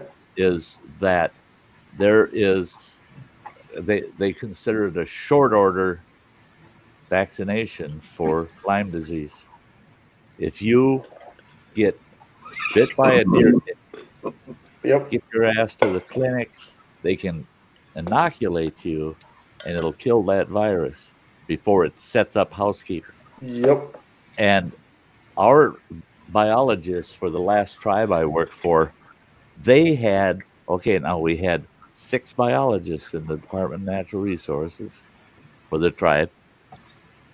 Just for those 6 biologists, we had a $10,000 a year budget for Lyme disease inoculations because they would bring other people in to work with them and stuff. And if any of them at the end of their shift had a tick attached to them, off they go to the clinic, they get inoculated, no Lyme's disease. And but you got to be right on the ball. You got to get it done. Yeah, you got to get it done You quick. can't wait to be tested positive. You got to just do it. You got to go in there and say, "Here's the tick." The doctor looks at the tick, says, "Yep, deer tick." Boom, we'll inoculate you. And it's amazing though how many clinics the doctors don't even know. They don't even. You ask them and they go, "What?" There ain't no such thing. Well, clinics that deal with a lot of Lyme disease, they know. Boy, they know just right now that you can get that. Yeah, you bet. If you're willing to pay for it, you can get. But you could get bit by like 10,000 ticks and not get the disease, but that one tick that bites you. See, around here, I'm nervous because they do tests here all the time, and like this area, it's a lot worse than like any other state. Like in this, even like this part of PA too. This part, it's like 1 out of 2 ticks they said for deer ticks have Lyme disease around here. Yeah, that's nuts. And it is crazy. It stresses me out. And like I said, I'm more scared of just the thing itself. I don't know why, just the looks of it. But like, I get that even when I'm just out hiking or something, I put on that permethrin, and that just keeps me more secure on it. But yeah, the amount of Lyme disease in the ticks here is insane. Wow. I don't get it. For me, this year's been good. The damn flies, they want to bite my ankles. That's common, but the skeeters, I don't think I've had more than 2 skeeter bites yet this year. There's a lot here. And you're lucky. And I haven't seen a single tick this year. And that's typically the way I bought 2 bottles of tick or bug spray. Haven't used either one of them yet this year. I don't know why the hell I bought the 2 bottles. I know why I bought them, because I watched other people getting eaten alive, and I'm like, holy shit. You know what? Prepared, but they're not eating on me. The flies, little bastards. Boy, they bite harder than hell. I tell you what, though, I grew up in the land of mosquitoes, and southeast Arkansas, rice fields everywhere, just big ass fucking mosquitoes. And we used to say jokingly, mosquito was the Arkansas state bird, right? And hey, the state of Minnesota, the state of 10,000 lakes, they call it their state bird. Yep. A lot of that's the state bird. And growing up there, no kidding, they fucking carry you away. Just freaking thick. But I think since we were around them so much, they don't bother us. Like they may be biting us, but we don't welt up, real big, because your body builds immunity to things that you're exposed to, and I think they're biting me just as much as they're biting my wife and kids and shit, but they just welt up like Stay Puft Marshmallow Man. Oh yeah, I see some people, one mosquito bite, and they got, it's the size of a nickel. Yeah, like a little red dot. Bite. And I don't get welts from mosquito bites at all. I just get the little bumps, and I don't even get a bump. I get a little red dot. Yeah, that's about it. Yeah, usually I got a blood smear because I slap them, and they've been feeding a long time. Doesn't even itch. But I tell you what, when I had my wilderness camp during off times, I drank vodka for breakfast, lunch, dinner, and a midnight snack. And I never, ever got bit by nothing. I never got ticks. I never got fly bites. I never got mosquito bites. Nothing bothered me. Everybody around me just slapping and going nuts and crazy. And I don't know. I think there was so much vodka coming on my skin, them Yeah. buggers would land and they were intoxicated before they had a chance to. You've got bite like a me. 20-foot radius. They don't even get near it. Yeah, yeah. So, Yeah. Metal Music Maniac, on another subject, if you add 2 cups of cooking oil to big log light up the oil will smoke. Oh, we can't. Yeah. Why would you cover a log with oil? So that the smoke, it works as a smudge to keep the bugs away. Oh, you know what? Lemongrass. If you can find lemongrass, and you don't have to do oil or anything, you just build a fire and get some coals, and then throw lemongrass over the coals And just let it you take a smolder. smoke shower with lemongrass. You Yeah, just that'll. stand over it and let it roll up over your clothes, your body. Just keep turning around. We call it a smoke shower. Take a smoke shower with I know ticks lemongrass. don't like it either. Oh yeah, they don't. Yeah, No. lemongrass. What it does is, insects are attracted to your pheromone, right? So everyone emits pheromones. Is excretion, sweat. You know, it smells. You don't smell it for a while if you've just taken a shower, but they can sense that shit coming out of your pores, and that hides it. It masks it, and it gets them distracted, and they go to other things. And that's Right. really what you're doing is hiding Yeah. the pheromones. Yeah, you're convincing them that you're not lunch. Yep. Yeah. They think you're lunch, and then they get close enough to you, and they go, "Nope, that ain't lunch," and they go find another victim. Yeah, I figure after I'm long dead and gone that they're gonna open this place called Geriatric Park, and they're gonna clone my ass. You know what? I may open that park, and I would definitely clone Sty. Welcome to Geriatric Park. Look out! Here's the Sty exhibit. Oh Jesus! Get her done, Granny. You're next. Oh, he's gonna clone you too. Yeah, no, it's like a zoo. You know, this is the outdoorsy version. This You is make sure that you have get her done Granny clone with her ducks in the compound right next to mine, because I want to be able to go over to the fence and visit her whenever I want. Yep, and right after that is the computer tech section of. Oh, there you go. Yeah. You know. Make sure I'm real far away from that section. Yeah, the computer Well, tech. you were a computer It's geek. nice to Come have it on. there, but it's the type of thing when they let us out to roam the park, we can go see it and come back and get away. Well, but you have to stay away from E-Waste Mike because he'll tear all your shit down and sell it. Well, That see, that's sounds like it. a If good you put idea. E-Waste Mike Yeah. right across from the computer tech, he'll Destroy have Yeah. plenty of work. computers, He'll have Mike. plenty of It's a work. progression. It's a Destroy them all. progression. All except what we use. Yeah. Yep. Have you taken pills, Sty? No, I haven't. Sty? I don't have enough. Locking up the chickens. God damn it. Drops Family Garden. They really have free roaming chickens and they have to coop them at night. I tell you what, I did that for 3 freaking years. Chickens are stupid. They don't realize you're wanting to help them out. I They was learn. heading out the damn camp, and thank God the guy in front of me did it, and I just seen it, and I got through just fine. I didn't hit no chickens. I got so pissed This one off at those. goofball's got fucking free-range chickens on his place, and I tell you what, free-range chickens are okay, but you got to think of your location and how close to a highway you are, you know. Especially a paved blacktop highway that's 55 mile an hour limit that's got curves and hills.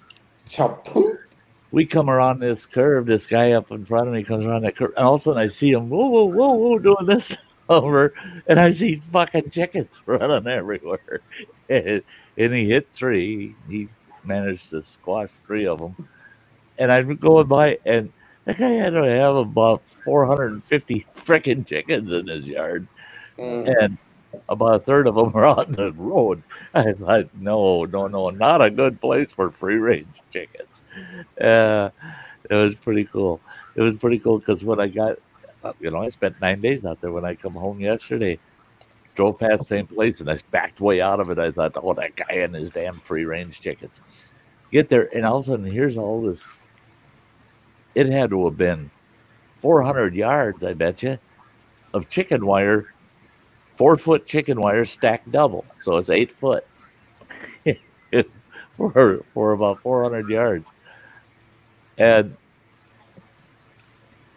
at both ends, there's them chickens coming around the ends of that damn thing. I thought, you can't put up just one side of a fence. That don't keep nothing in. There's 4 sides. I laughed so hard, I thought, well, you got a fourth of the problem cured. Yeah.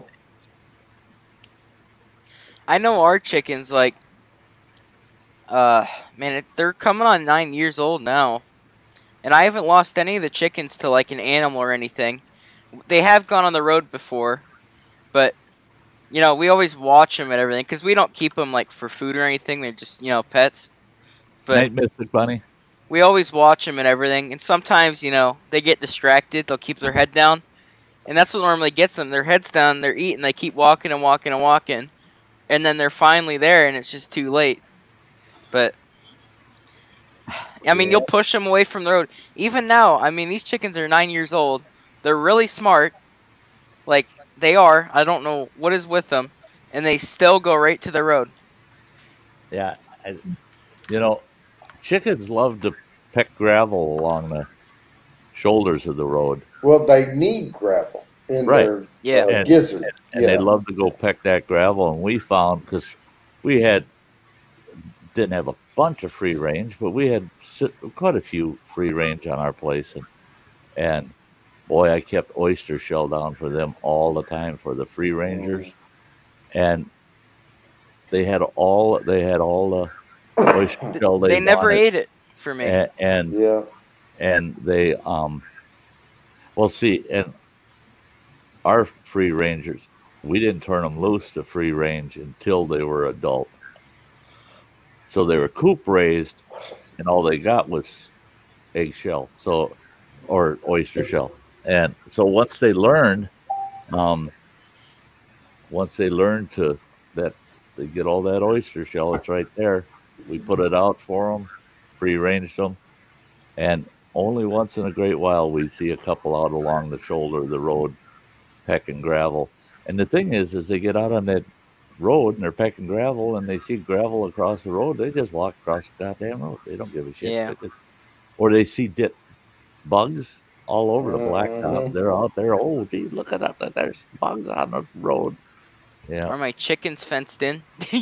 Well, right now, because we're down to 4 chickens, I used to had about 16. We've lost a lot of them, actually, like cancer.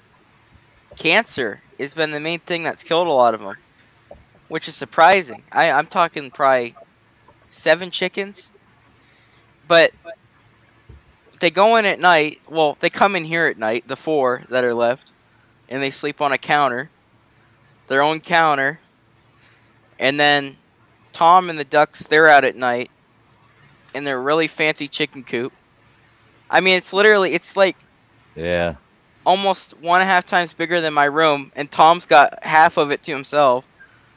And then in the daytime they come out, but they're really spoiled for poultry. Sounds like it. Oh, they're giving you eggs? No. They're old now, so they they stop laying and. I'd eat them. But they're. I mean, the one. They're all different. Like the one, it yells all the time. One hens. And then another one, it comes up and it pecks you and it looks at you until you pick it up and hold it, and then it lays on its side and sticks its legs out. But they're all different, and you can tell them all apart. That's what Crazy Ann does. What? If you hold her, she lays on her side and sticks loose. Oh, you will find that out when you come to Norway.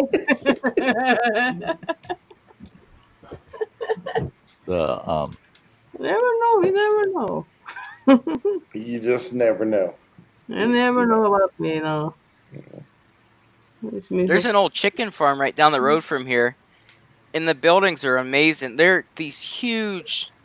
You guys have probably all seen them. They're these huge, long, concrete buildings, and you go up, and there's still like the fence on the windows and everything. There's still like that weird chicken dust. You know, it's like a heavy dust that sits. It's all through there. There's tons of like watering cans and stuff, but you don't want to be breathing that dust out of them. No, out of them chicken barns. I tell you what, they give you lung disease in a hurry. We have here, huge turkey sheds. The Tyson, we got huge chicken farms, huge turkey sheds, because Tyson is just right down. It's about a 2.5 hour drive from where I live, and huge plant. Half that town is the Tyson processing plant for turkeys and chickens. And my father-in-law used to sell the egg buildings for turkey barns. Some of those turkey barns are 400 feet long and 180 feet wide. And you look inside one of them damn things when the turkeys are getting ready to be marketed, and you just see thousands of turkeys, and they're all, you walk in there and it's nuts. You go, gobble, oh, fucking dead. I tell you what, I mean, it's turkeys. Insane. It is insane. And when it would get super hot, they had sprinkler systems in there, and they turned the sprinklers on. And the way the sprinklers came on is they'd mist the turkeys, and it was like a fine mist falling on the turkeys to keep them cool because it was so hot in the shed. Well, them damn turkeys, they all look up. The minute those sprinklers come on, they look up. They're all looking up, and they all got their mouths open. Them sons of bitches have drowned themselves. Yep. They will. And and talking to these turkey farmers that I knew down when we were living down by a bunch of them, talking to those guys, they're saying, yeah, shit, I lost 300 turkeys because damn one of the sprinklers went to shit, and it was sprinkling water, not mist. And I had 400 turkeys drowned. What? How deep did the water get? Well, it wasn't deep at all. They look up, and it's got something to do with they don't breathe well with their head straight up, and that water, especially when they're panting like that. And and they're panting so hard that water, when it's landing in their mouth, they're sucking it down their lungs. Yeah, and they end up drowning themselves. I hate how packed they have those farms. Oh, it's insane! It's insane. Yeah, we had like 30 chickens, and we had coops, and we put them in the lay house, and we knew which one, because we would know which one was in each lay house, all the way around. And when they stopped producing, that was chicken and dumplings. Yeah. Our laying hens, every season, they produce eggs throughout the season. We get towards the spring of the year, and we're going to be getting new chicks. We have a spell that we're not going to have any eggs, and we butchered them all, and they all got canned because you couldn't fry the sons of bitches. They're tougher than shit. You could freeze them as a whole chicken, and then we considered them stew chickens.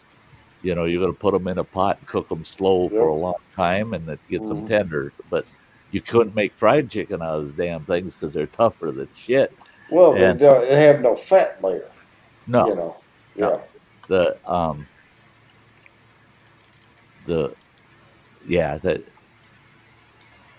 And I always raised leghorns for my meat chickens because they were fast growing. Shit, get them leghorns. It seems like tomorrow you're butchering, but you got to keep such a close eye on the damn things because their growth cycle is so fast. You got to keep pounding the feed to them. And people want to be cheap, and chicken shouldn't have to eat so much. You're raising leghorns for meat. You give them more feed than they can eat, because you want them to keep growing. Once they hit butcher weight, boom, you butcher them. But if you hold back on the feed, their feed troughs go empty, they'll turn on each other. They cannibalize right away. Yep. They turn on each other. And then if the intermittent without feed, it's got something to do with that accelerated growth. They'll get lock joints. They'll end up with crippled feet, a crippled leg. And it's because they're growing too fast. And then all of a sudden they're denied the food. And something happens in their joints and it fucks them all up. That's where you cook them. I know there's that one meat chicken they always recommend. I want to say golden, but I think there's the gold nugget, and that's for eggs. Yeah. There's one, it's like a golden color. They say it's really good. But you see like those chickens they have at the farms, like you're talking about, like how big they get because they're, they like bred them a certain way. Yep. They're huge. Oh, yeah. Quick. Oh, man, real quick. My leghorns ran between 4.5 and 7 pounds dressed. That's their, a 7-pound chicken. Shit. It's butchered. That's a turkey. Yeah, it's a small turkey. But they're chickens. Oh, man, breast meat on them. I mean, the breasts were 3 inches, 4 inches thick. Just huge. And, yeah. Yeah, Mike. Oh, is Anna Leghorn? Well, folks, I'm gonna drop out. I gotta get up at 5:30. Yeah, I gotta shut her down anyway, guys. Have a good night. This is nuts. Yeah, it's 11:30 here. It's 12:30 there for Mike. So, yeah, Jody, 12:30 for me. Yeah, 12:30 here. Are you going to bed, Jody? 6:30. 6:30. Sportsman. Man, you going to bed? No. No. That's Anna not ain't fun. going to bed. I've been a good girl, like the last day. Yeah. She's being the good girl. She's been Yeah. messaging me a lot. Who streamed last night? Was it Phil? Yeah, I went to bed like 50 minutes after Phil was done. So yeah, I was good. Yeah, I then. was up all good enough. Yeah. Well, hey, I want to thank the whole panel, and great to see you again, sweetie. And always good to see you. Granny. Oh, love you, girl. And Thank you. Tony, I'm glad you chose to come on up. It's been a blast. Right. Nicholas, man, you take care of yourself. Beware of the skunk. He's happy drunk now. Put a pair of pants on next time you chase the fox. Mike, Next you're a time I champ. chase him, You're I'll a be on his champ. neck. Thank you much, brother. You are such a supporter. No, you're welcome, buddy. I'm glad you're back. Hey, I'm glad to be back. I missed all you guys. Missed all of you. Everybody out there in the chat, thank you for being here. Love you all. Hey, everybody. Stay horny. Guess what? You're going to see me on Thursday. We're around the campfire. She said. And maybe I can plan on staying up a little later Thursday night. We'll see what happens. Oh, Safety zone. It is unlawful. That's all I can see. Mm-hmm. Yeah, I think. I like safety how zone I'm should be below unlawful. Ann. Neither of them can be below Ann. I'm below Ann. Keep Keep them apart. He's blown. He's blown.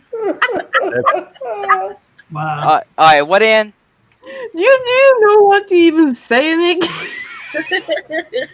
He does. He hasn't realized yet what certain statements can be taken as. Yeah, he hasn't realized. No, I realized. Yeah. Yeah, everybody, Nick is gonna blow me. Yeah. So It's yeah. that- Below, under, Yeah, Underwear.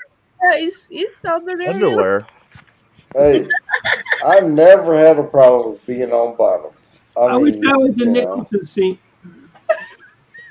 never had a problem with it. But, Oh. you know, I can be on top too.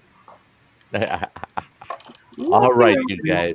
All I'm of you back. behave, and I'll see you all Thursday night, I hope. Love you all. Good night, Green. Thanks for being here tonight. I love you all. Good night, everybody. Bye-bye. Good night. Honey.